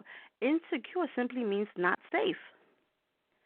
And instead of using that to shame or manipulate the woman to make her feel like she's doing something wrong, then if you listen to the language and say, okay, well, you know what, my woman doesn't feel safe. She's not safe. She's not safe with you. So building up that security allows her to be vulnerable to you, and you don't have to have that feeling of, why isn't she not submitting to me? She's vulnerable. She's safe. You're fine. And you're both going in the same direction because you're both going towards the Creator. It's not like the man is making things up. The man's not allowed to make things up as he goes along. He has to be maintaining and enforcing Torah. And if she's already in fear of and in submission to Torah, all things go together. So we're not, I don't want it to be misunderstood by the panel, by the listening audience, live or later, that what we're saying here is that women should not, or women should cause contention in their homes, or women should be constantly bucking up against their men, or women should be gut-checking their husbands. We're not saying that. What we're saying is that the family should be Torah-centered. The family should be looking at the Creator, and the men should not be in competition with the Creator. That's not his stead. With that, I open the floor. Woo-hoo. Brother Sal, where you lying at, Brother Sal? What's going on? We got some roaring going on. Brother Sal, are you still with us? Thank you for that, Sister Mayanah. Thank you for that. Sal, are you still on the ones and twos? Yeah, I'm still here, but nobody's pressing number one at this time. But I do have an email question to read out. This is from Phil from Philly. Phil from Philly, I appreciate your email. It says, I've been married to my wife for 5+ years, and I hate to say this, but sometimes my wife is out of order. I believe the women on the panel are only speaking of righteous women that know the book. What about the men that are well learned in the Torah, but they are married to a woman that don't have the full understanding of Torah and are out of order? What should a man do in this case? Example, I tell my wife, partake in some of the feast days, but she refuses to partake or research in that area. Also, I try to teach her things in the Bible. She tends not to listen to me. That's all it says.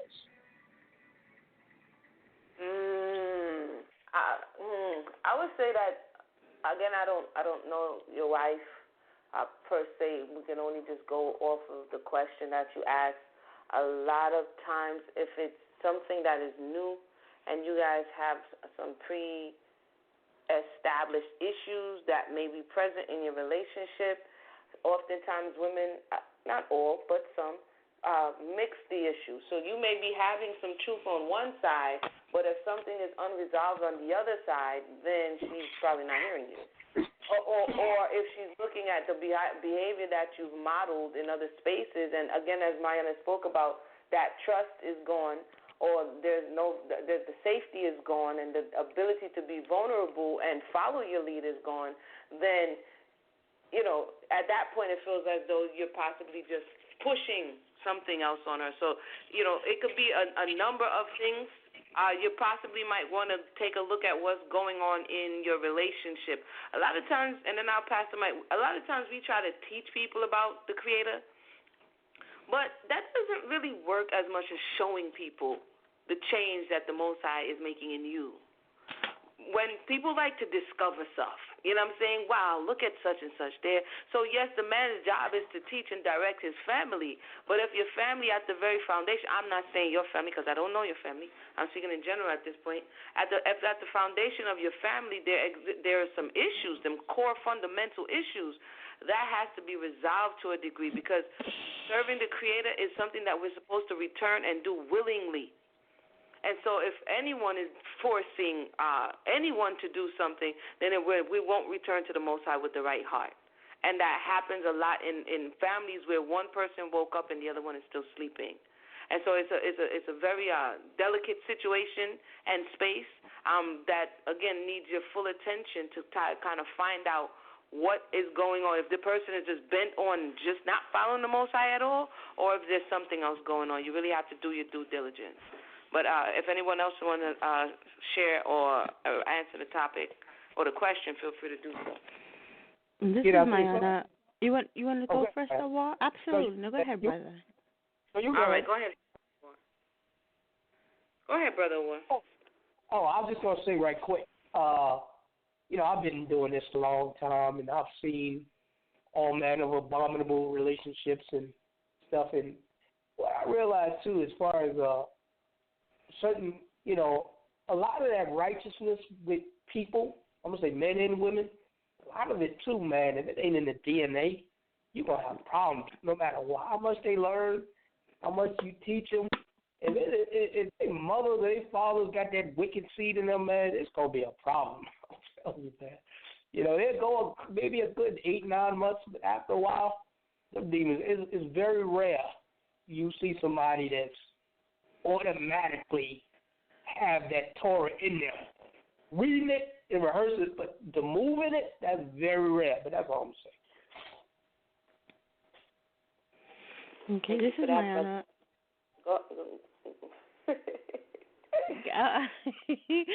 Interfered in the hostess queue. Go ahead, hostess. Yeah. I'm like, what's going on? What's the last? So I'm getting booted to the side. Yeah, I'm just saying. For those who just joined us, this is the Debate Talk for You Relationship Challenge, episode 34. End of season 2. Submission is the conversation. Are the women out of order? Is what we're speaking about. Press 1 if you'd like your voice to be heard, or wait all the way till next year. Nope, next summer. No, next September. Sister Mayanah, let us know your thoughts on the conversation. Regarding the email. Okay, Shan-T, can I? Regarding the email? You finna speak. Go ahead. I'm sorry. Well, regarding the email that Brother Sal shared with us, I would just add to the thoughts of Emunah and Ahwar to say this, that you as the husband, I appreciate your zeal to set the tone, but this is a personal thing also. Like, she can't do it for you. Even if she wanted, even if you got the submission that you are looking for, if this is not something that she understands for herself, wants to do for herself, has a relationship with the Creator for herself, and she's only doing it for you, she's not doing it right. So as her husband and as the one that awakened first, and again, taking into consideration what Emunah said, to make sure all the other aspects of the relationship are intact so that she can receive you, show her why she's doing it as the daughter of the Creator, not as your wife, but as his daughter, that this is something that she's supposed to do because it's part of her inheritance. It's part of her right. It's part of her obligation. It's part of her responsibility. And help her to participate in it. If you present it to her as, do this because I say so, she may not feel inclined to do anything for you. But if you explain to her, show it to her, let her read it for herself, and let it mean something to her, then you'll be doing it together. Why? Because both of you are looking at the Creator. And I think that's my comment for the email. But to the listening audience in general, one of the problems, now I'll give it to Shan-T because I'm sure she has something important to say, that the problem is that we're trying to seek out one another. We're trying to look good for the other person. Oh, I want my wife to look up to me. Oh, I want my husband to praise me. And that's really the wrong mindset. Those things will happen if we're doing what we're supposed to do for the Creator. Your husband will look at you and be like, yeah, that's my wife right there. She's making me look good right now. When your husband is doing what he's supposed to for the Creator, she wants to praise you. She wants to follow you because you're going in the right direction. And not because of your genitals, not because you're a man, but because you're doing what you're supposed to do. She'll be there. It'll come. And so with that, I yield it back to the hostess to guide us in the right direction. Thank you for that, Sister Mayanah. We're going to check at this time. We're at the 9:50. I think Sal has to do his. If you haven't called in yet, feel free to call in. Sal, is it going to cut off at 10 o'clock or are we good? Yeah, 10 o'clock, we're going to the overtime part of the show. Again, the number's 319-527-6239. But I know, Shan-T, I know you want to say something, right? Go ahead. Yeah. To the brother, I don't know if he's a believer in the New Testament, but a passage to read is a good passage to read is 1 Corinthians chapter 7. It's not a commandment, but Paul or Shaul is saying, verse 12, and to the rest I say, not the master. If any brother has an unbelieving wife and she thinks well to live with him, let him not send her away. Verse 14, for the unbelieving husband has been set apart in the wife, and the unbelieving wife has been set apart in the husband. Otherwise your children would be unclean, but now they are set apart or holy. Verse 16, for how do you know, O wife, whether you shall save your husband, or how do you know, O husband, whether you shall save your wife? I believe that's what Sister Mayanah was alluding to. When you set the example, when you consistently walk with the Most High, she'll see what you got going on, and hopefully want to be a part of it. A lot of the times in this walk, this is about a personal experience. A personal experience with the Creator. You know what I mean? Something has to, go down in somebody's life for them to actually personally want to cry out to the Father for themselves and have the Father come and sup with them and be their Elohim. You know what I mean? So this is a personal relationship based on personal experience. But I want to leave this with the email here. Luke chapter 8.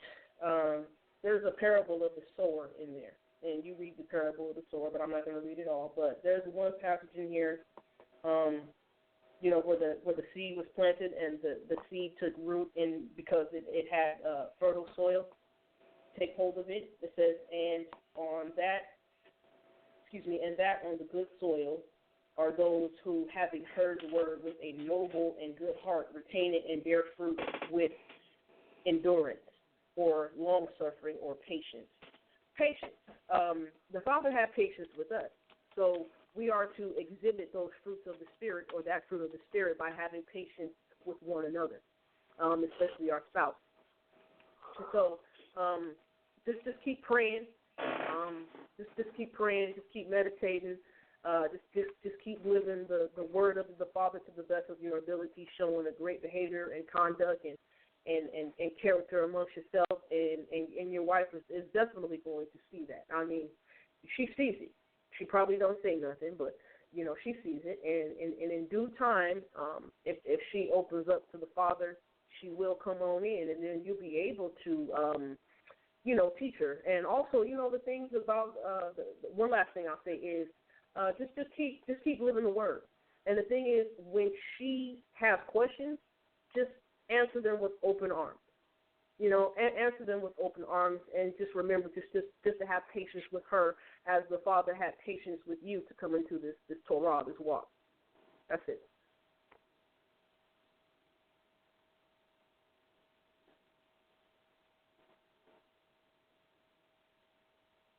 All right. Thank you for that. For those who have just joined us, we're talking about submission. And we're having a conversation about are the women out of order. And let's see if we could get some straight shooting answers here. I know we've gotten us some scenarios. We've gotten, some dialogue. But is the woman, and I guess it'll be better or easier if we just say yes or no. Is the woman supposed to submit unconditionally to her husband? And then I'll just go all around, yes or no. Brother Ahwar. As long as he's righteous, yeah. So then the answer would be no. No, I'm not trying to be funny, Brother Ahwar. So if it's a condition, because I say, is she supposed to submit unconditionally? So you gave me a condition. It was based on his righteousness. So then the answer would be no. She's not supposed to submit unconditionally. Correct. All right. Right? All right, cool, boom. Thank you for that. Sister Mayanah. No. No, Sister Shan-T. I would say no, and I do have a question too as well. You say you wanted to say no with a comment? No, The answer is no, and I do have a question. This conversation is going on because we do see a few men say that the women are out of order and the women need to submit. So my question would be like, what are some of the areas we see? Excuse me. What are some of the areas that people have who bring up this notion that women are out of order? You know, what things are they seeing to bring that comment, to light? Feminism from the women, like feminism, Sister Shan-T. Ever since feminism happened, the women want to be men, and so that's what's going on. The women want to be men, and they don't want to listen to men. And then feminism and welfare. I know right now I'm bugging out, but I'm just saying this is the stuff I've heard to the grapevine. It's feminism and welfare that kick the man at the house, and now the woman wants to be men, and because they can get their own bread and get their own apartment, then they don't need the man, and this is why the woman doesn't want to listen to the man. Okay, can I say something to that? I get this a lot. You know what I mean? I was just taught to be self-sufficient. I wasn't taught to wait on no man to do anything for me. My mother's dead, and my father's been in prison since I was 5 or 6 years old. So, but I was taught and raised to be self-sufficient. You know what I mean? So because of my dad actually going to prison, then we didn't have no male in the home. You know what I mean? So I'm supposed to be a statistic right now. But the whole thing is, I was taught to be self-sufficient. So I did go to school, and I did finish a 4-year after high school. You know what I mean? I have a bachelor's in science.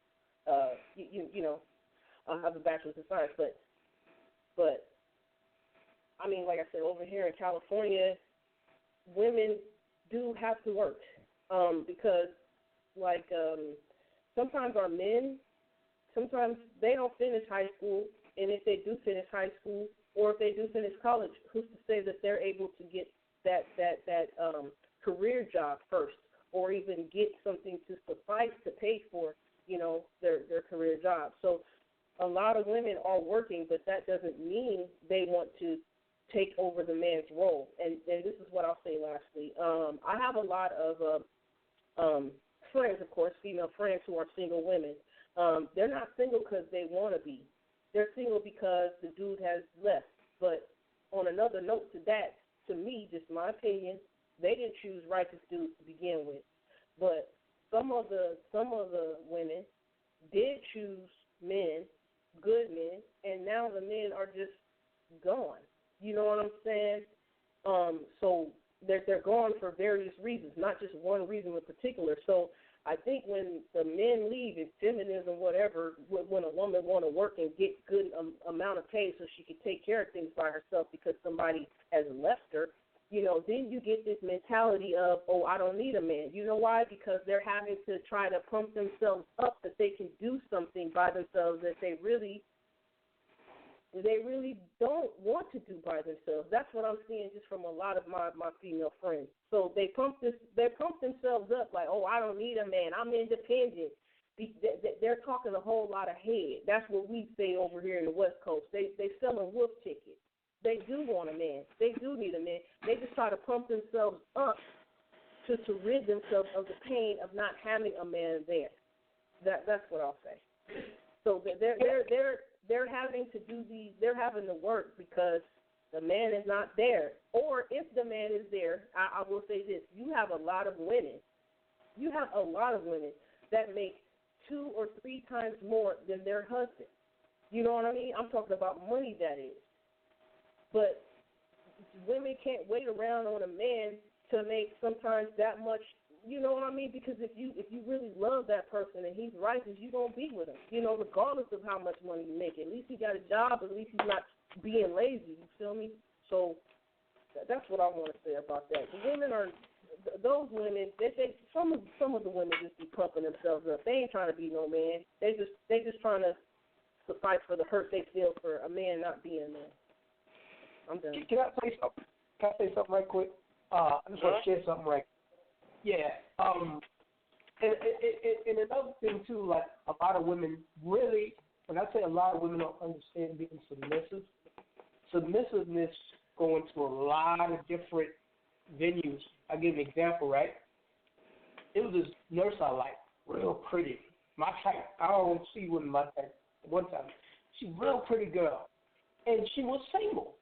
And I was sitting there trying to figure that thing out. I said, now, she's pretty, nice looking, beautiful personality, got a job, got teeth. I said, now, why is she single? So I asked her, let me ask you a question. I said, why don't I want to, marry you? I said, I can't get it. You're pretty, you got all your teeth, you're a nice person, you're smart, you like to work. Why? So I said, I'm going to ask you one thing. I said, now, if you have this is majority of the time, most pretty women that's single, they have this problem. She said, what? I said, are you spiritually selfish? She said, what do you mean? I said, like, you'll go get it. You go out there, you got to get your money, and that's all that matters. She said, yeah, I said, okay, that's the problem. She said, why do you say that? I said, well, a lot of women don't understand. They can have a man, right, and you can do all that, but you got to take time out to make sure you can make him feel that he's important. Some women don't know how to do that, balance that out. So the man feels empty, and he's like, or he feels insufficient, and he's like, I got to get somebody on my speed because she's too fast for me. It's a lot of, she can submit herself to the man to understand his feelings or how he may feel. They don't care about that. All she I got to get it. That's all I care about. And when she get it, now she want to, after she done got it, now he's going now. So a lot of women don't understand that part of being submissive as well. And I just want to say that. Well, right now, Ahwar has brought up a point. Look like we projecting for another, show. That is another aspect of what we don't understand, I guess, about each other as Ahwar is voicing at this point, that sometimes women have standards that the man cannot fulfill. And as Ahwar said, when she fulfills it for himself, then there is an inadequacy there. There's a feeling like, she's supposed to live to the standard that he can provide for her because that's his portion. He's a provider. And so if you want to live, in the high rise and all he could provide, is something else, then she's going to be unfulfilled. And then she's going to make him feel unfulfilled. And then it's going to spiral out of control. But I'm not sure how much that is submission as it is before you get into that space unless something happened. This is why we had the conversations that we talk about. You have the family investigating the man. You have, some people marry for money because that's where they come from. That's the standard that they're accustomed to. So you have all of these things that this is why but in other spaces and other cultures, it's important that he has a job before he looks for a wife. We had that conversation. There's a man without a livelihood. I'm shouting out debate talk for you right now. Without a livelihood, entitled to a wife. Because the thought process is, how are you sitting playing Sega Genesis on the couch, talking about when you come back from the store, get me a beer. You ain't got no job, talking about you working on getting an e-shot. That don't work. So, when men are talking to men have to be honest with men. If you cannot sustain a family, which is what you're going to get, which is a enterprise that's going to take kasef, it's going to take money, it's going to take substance, then you might want to work on your career. You know what I'm saying? You might want to finish school. You might want to go get a trade. You might want to get yourself to a certain space so that you can be able to provide at least what it is that they need. When a child is coming, you're not looking around talking about, GoFundMe for a crib. So these are all of the important things. It sounds like, we're hating, we're not talking about. But these are the things that in the latter causes problems. So I want to thank Ahwar for bringing that out because, that sounds like another show, but it is important. Thank you, Sister Shan-T. Let me check on Sister Mayanah and then check on Brother Sal. We at the 10 o'clock hour. And then we'll hear some closing thoughts if it doesn't take off in another direction. So, Sister Mayanah, the mic is yours. Can you hear me? Yeah. Do I have it on mute again? Oh, we hear you. Okay. Just to build on what Emunah is saying about this idea of having a livelihood. There's this idea, and it's not a bad one, that there's a reemerging of the housewife. Especially as Emunah and I were having this conversation. With reality shows of the Real Housewife of everywhere. This idea of being a housewife has re-entered into the mentality of the women, and this is great. But what that would entail is that you're a housewife if your husband has a livelihood. Like Shan-T said, there's many women who don't have that luxury because they have to supplement the income or the lack of income from the male. But even when you have these women who say, yeah, I want to be a housewife, and then all the men come and love, ooh, yeah, you're the best, let's do that. Why does the other women like you? Okay, all of these men who want the women to want to be housewives don't want to go to work, or want to also be on the post that says that women should work all of the time, and what's wrong with the man? Why you want me to you're a gold digger because you want me to provide for you? You can't. You have to really pick a struggle here. Either you want her home, doing what the important work of taking care of the family and the home, and being able to concentrate on that area of domesticity, but that would mean that you have to sustain the family and not call her a gold digger because you go to work. She can't do that. If your vision of submission is that the woman is home, catering to only you, catering and taking and doing the important business of making sure that the domicile runs well, without the distractions of having a boss somewhere else and having to have her attention divided in that way, then this other idea of being able to provide is important. And so, like I said, that you really have to be decisive in this area and pick a struggle. And so submission, so far we're seeing, takes on all of these different faces. We think submission looks like 1940s, 30s, 50s domesticity. We think that submission in some areas looks like the way the oppressor has forced submission onto us as a people. We look at when we see some men, I won't say all, but some men, when they hear authority, rather than looking to our ancestors, they look for their oppressors for an example to emulate. They hear authority, they're like, okay, so who are my authorities? The police department, the government. These are all the people. This is how they treat me. So now I have authority. This is how I treat you because this is what authority looks like to me. This is what my experience of authority has been. And so they project that onto the woman over whom they believe this authority has been invested. So it's very important when we look at this idea of submission. Who is setting the standard? Is it the standard that the Creator has done? Are we looking at the examples of our ancestors? As Emunah pointed out earlier, when Yaakov had to make moves, he talked to his wives and said, "Yo, what do you think? You see what's going on." Like she said, "You see what's going on. How should we move?" And they said, "You know what? We have no inheritance here with our father, so we're following you." But that conversation was had.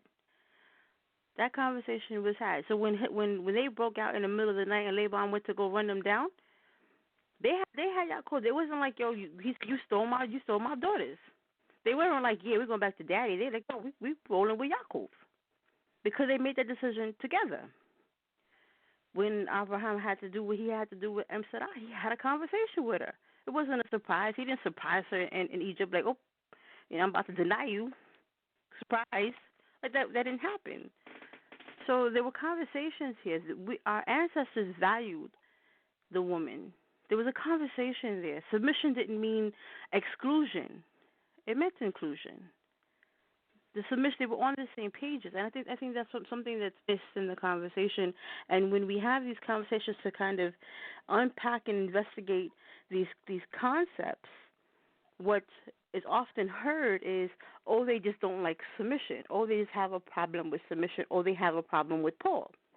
Instead of hearing us when we say that the submission should be there, but it should be to the Creator. We should be on the same page because the page is right, not because the page is male.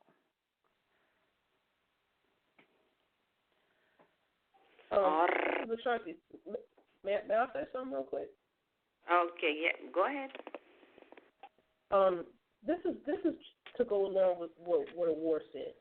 I actually agree with what Ahwar said in the point that he brought out, that A woman sometimes tears a man down and doesn't make him feel like he's a king, or doesn't make him feel like he's worthy, doesn't make him feel like a man sometimes. He tears, like, sometimes a woman does tear him down and start calling him names and things like that, or just, says he's lazy or whatever. A lot of, tearing him down pretty much. But Ahwar, I find a lot of that issue being brought up in the church. And I try to talk to pastors, preachers, ministers, and teachers about this who are still, Sunday Christians. A lot of that stuff comes from the pulpit. A lot of the tearing down, unbeknownst to them, the pastors, preachers, ministers, and teachers, it comes from them. They're like indirectly encouraging the women to tear down these men. You know why? Because there are sermons going on. I mean, I saw a little clip being spread around on social media by one of these famous preachers or whatever, and I hear that sermon going on a lot. Like, it's not every Sunday somebody be sharing some sort of clip. They always talk about the man. Oh, did you have a job? Oh, do you have a job? Oh, somebody don't listen here. Did you have a job? Oh, woman, is you cooking? Is you cleaning? Is you cooking and cleaning? You know what I mean? Making it seem like in order to be a woman, you just got to cook and clean. Like, there's more to a woman than cooking and cleaning, and there's more to a man than having a job. So, so when the pastors, preachers, ministers, and teachers are beating their congregants in the head with this, especially women, because over 70% of the congregants are women, then they're indirectly helping and pushing the agenda to tear these men down if they don't, quote unquote, have a job.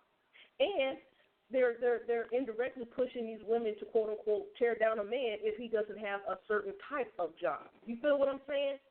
And sometimes the man does not have a job because he's not lazy. You know what I'm saying? Sometimes he just can't get the one, or sometimes he's fired, or sometimes he's laid off, or he has to take some time to look for one or get a decent one. You know what I'm saying? So a lot of the times that comes from these pastors, preachers, ministers, and teachers up in these churches. And sometimes, you know what? When we, as Israelites, come into this walk, we bring that mentality over into this realm. You know what I mean? We bring that mentality over here. So a lot of these women, they're tearing their men down because indirectly the pastor, preacher, minister, teacher just told them to. That's what's being drilled in their head, like Sunday after Sunday, and they think they get it right with teaching. You know what I'm saying? So that's what I wanted to say. So Ahwar, I feel you on that. We should not be tearing down our men. We should be uplifting one another. Like I said, that's why I brought up Ephesians chapter 5, those verses earlier that I brought up. Why don't we, uplift one another, sing to each other, praise one another, give credit where credit is due. You know what I'm saying? That's what we need to do more of to one another. And I yield. All right. We passed the 10 o'clock hour. Let's check on Brother Sal. Thank you for that, Sister Shan-T. Let's check on Brother Sal. See if we have any more questions or comments.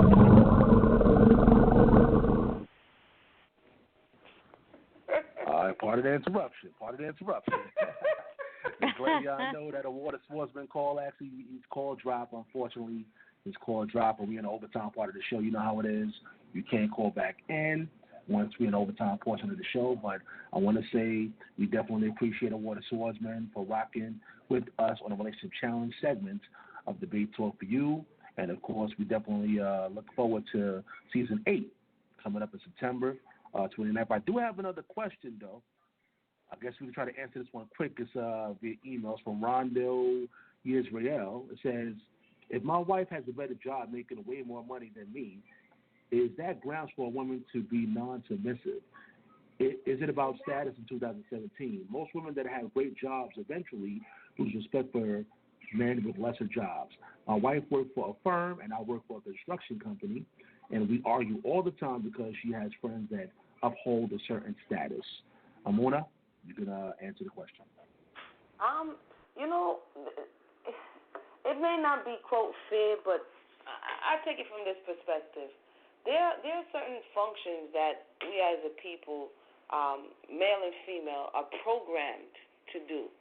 And when we are not able to do it for whatever reason, or these functions have been flip-flopped, it's going to cause tension. It's going to cause uneasiness unless the people are willing to deal with it. We see it within our foremothers. When they were barren, that was a function that they know as a woman that they're supposed to be able to do. They didn't, skip down a lane and was all glad about it. You know what I'm saying? A lot of times that caused contention with the men. In the case of Raquel going to Yaakov, you know what I'm saying? We see in the case of Elkanah and Hannah, if she wasn't beefing with Elkanah was like, well, I'm not enough for you? But Hannah's mind was on children. So my point is, just the same way women, within women is the thought to bring forth life. Within man is the thought to provide for that. And so when these spaces have been alternated, it's going to cause a natural dis-ease, let's just say, not necessarily disease, but, within the inner parts of you, even if the woman is saying it's okay, even if she's saying, I got you, it's still feeling a little bit flip-flopped. And so I think that's the space for that couple to sit down and talk about what's going on, because, again, that's kind of like the other scenario. There's a standard that she wants or that they need as a family that he solely is not able to provide, and that's what Sister Shan-T was talking about. At the same time, where can they meet? Where can they meet? What kind of agreement can they come to? You know what I'm saying? What kind of compromise can they reach that he can feel the way he needs to feel, and she can also get what it is that she needs to get? Maybe they need to reassess what it is that they have or the life that they've built up to. Sometimes that's what it takes. I'm not talking personally from someone who doesn't know what it's like for your husband to go out and work. You're not going to be able to, it just is what it is. People have to make sacrifices in certain spaces if you want things to go in the area that you want it to go in. And so that's what I would say to them is, like, rewind a little bit from the tape and see what some things are personality and some things are hardwired. You know what I'm saying? And so take a look at those things and see how you can better get closer to the things that the person needs as an individual serving the Most High, if they're serving the Most High, to feel like they have accomplished what it is that they need to accomplish. And I think that lends to what Ahwar was talking about. So hopefully that was able to help Brother Sal. All right, Shan-T, you want to take a shot at that? Sure. The role of the man and the role of the woman, according to the Most High Yahweh, still stands, no matter if the woman makes more money than the man. You know what? This is what I will say to end this. I believe he said the wife works at the firm and he works construction. Well, put it like this. The one who works construction, if you guys have a house, you probably help the house save a whole lot of money. And that probably evens out, the wife making a certain amount of money at the firm. You know what I mean? You probably can actually build a house from scratch if you know construction, my brother. So that right there saves a whole lot of money. You know what I mean? So that saving a whole lot of money kind of, it actually does make up for a lot of what, you don't think you make as much as her, but you help in the areas that you help out in financially, but you are still the lead. You are still the head. You set the example. You are still to consider, your wife's intellect and ideas and opinion, but at the end of the day, you, as the man, make the choice for the family that fits the family best as a whole. You know what I mean? So, yeah, making more money, her making more money than you, the man, does not reverse the role. You are still the head. And you know what? I believe, like I just said, I believe a lot of that one-upmanship that a lot of women have when they make more money than the man, I honestly believe that comes from church. I mean, some of these pastors, preachers, ministers, and teachers, some of them really don't realize what they're doing when they're preaching. You know what I'm saying? So I just pray for I pray for you guys, and I uplift you guys to the Most High Yahweh that you guys come together in order and work that situation out. But with Yahweh everything is possible, my brother. So stay strong, stay cool. Just keep in prayer. Stay in meditation and talk to the Father throughout the day. Just have a normal conversation with the Father like you have with your friend, and he'll come to you and give you the answer and work everything out in your family for your good. That's all. Mayanah? So quickly, I would agree with what's being said by Emunah and Shan-T that no, it does not allow for any kind of disharmony in the home just because there's a discrepancy in the pay rate. But it isn't unpredictable. As the wisdom of Salak says, that if a woman maintains her husband, there's this kind of expectation that she's going to have this particular feeling. So it's not unexpected. So what I would say is something along the lines of what Ashanti said, is that perhaps there needs to be a conversation with her about what the two of you privilege as important. Because if material things are what you're saying, that this is important in our household, the ability to purchase things or to have certain material things in the home, certain name brands or whatever, if that's what's being privileged, then yes, the person that has the financial power to achieve those things or accumulate those things is going to be the one that in that conversation has the upper hand.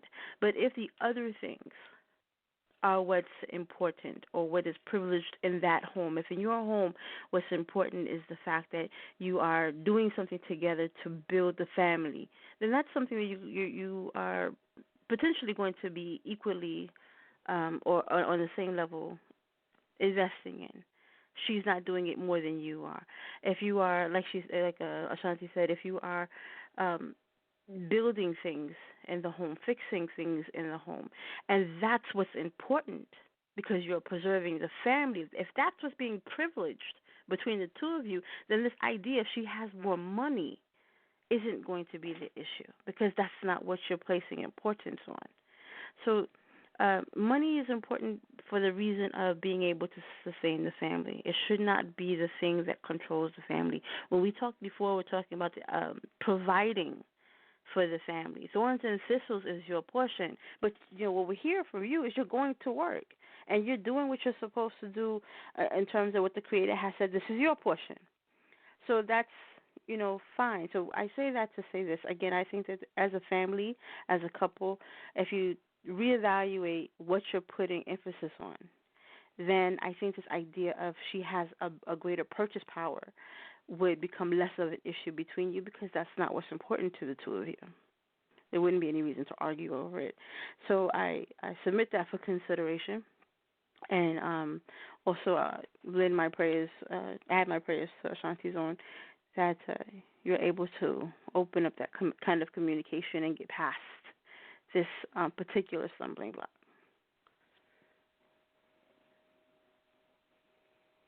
All right, thank you for that. That was the voice of Sister Mayanah. Sister Shan-T, thank you for coming through last minute. This is, as we're winding down, as you guys heard, we lost Brother Ahwar. He just call dropped, and so, we're in the overtime portion of the show. And we basically, we've done the conversation justice, the topic. You can go and continue to, go on social media. We're there still, or ask any questions that you may have, and continue the conversation in your spaces so that we can find clarity on these type of real deal matters that affect our households, our families, and by extension, our nation. So with that said, Brother Sal, are you there? If you have anything else to say, feel free to let us know. We can pretty much wrap it up right now, but before we wrap it up, of course, I want to thank the women on the panel, of course, Emunah, Mayanah, Shan-T, and all the women that ever graced and came on Debate Talk Radio. We started a whole new segment that brought a new entity to the show, and I definitely appreciate y'all for coming on. We're going to continue this for the next season, in season 8, so look forward to it, people. We're going to continue this thing. in season 8. But let's get some last words from everybody. Let's start with, I guess, Shan-T, last words. Last word, Sal, thank you so very much for bringing me on the show.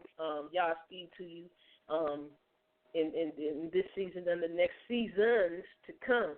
Sal, your platform is awesome. It's needed for our community. I want to thank the Most High Yahweh for you and for this platform. Sister Emunah, Sister Mayanah, you guys are beautiful sisters. I always look forward to your dialogue on social media all the time. I might not come on to say anything, but I am showing up, paying attention. I thank you for it. Those dialogues are very much needed in our community. I, for one, am an advocate for helping our family structure get back on track through the Most High Yahweh, I want to thank you, sisters. Brother Ahwar, I want to thank Brother Ahwar for coming on, too. You know what I mean? If I got a little passionate with Ahwar, that's just me. I'm just passionate with everybody, you know what I mean? But I want to thank that brother for coming out and putting out what he did, you know what I mean? These are great things we need to bring to the table, and I just want to say shalom, shalom to everyone out there.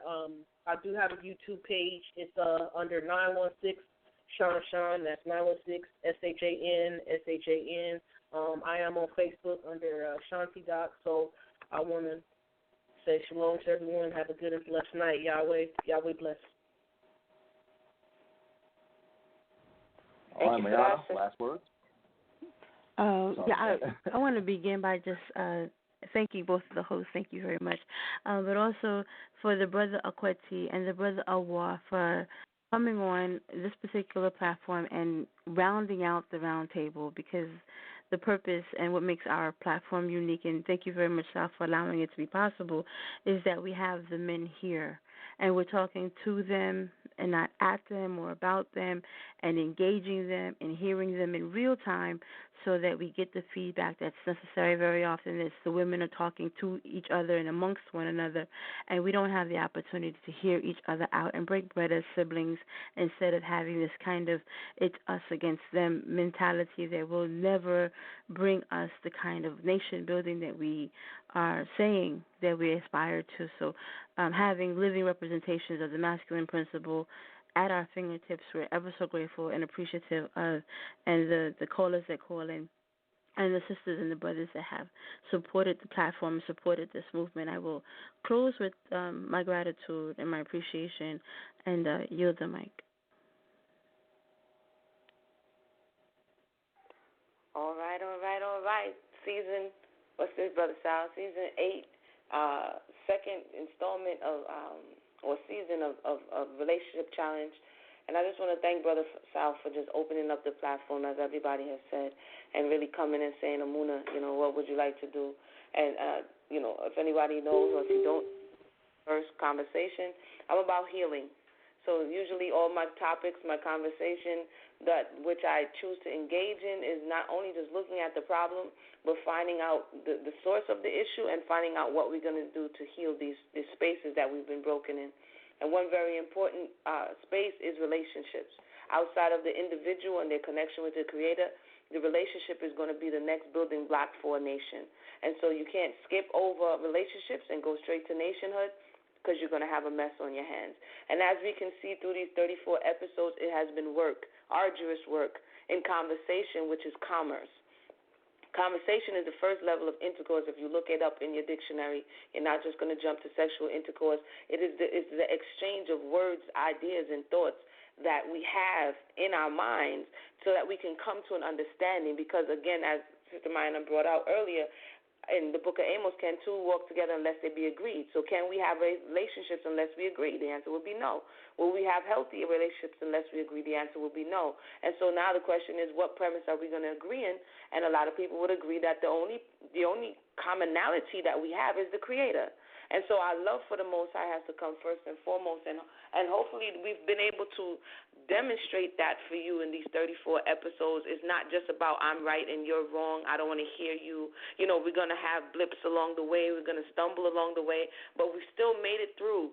From that very first episode to right now, you still see two of the people who were there still here, Brother Ahwar and Sister Mayanah. And I definitely have to give shout out to them because they trooped all the way through. Brother Kwete joined us lately. So again, for those who find the value, feel free to share and support the platform. Because without the support of the platform and you sharing, then it will not get to the ears of those who need it. So once again, thank you for spending another Monday night with us. I pray that you continue to have a blessed day, blessed week, and blessed rest of the year. Brother Sal, the mic is yours.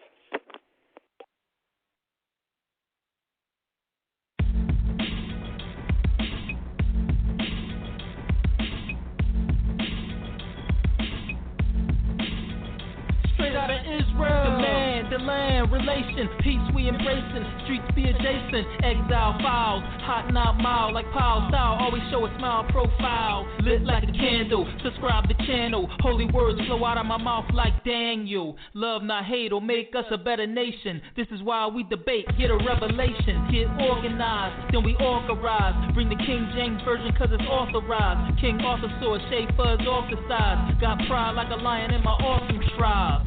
Everywhere we amazing, debate talk for you is my favorite station. Shekels in the side, Jekylls when I hide, cause the squad like a bird that speckle when it flies. Get the real deal, research in the field, cause you know that man upset you when he lied. Make the mind get enhanced, matter of fact, thank Showtime in advance.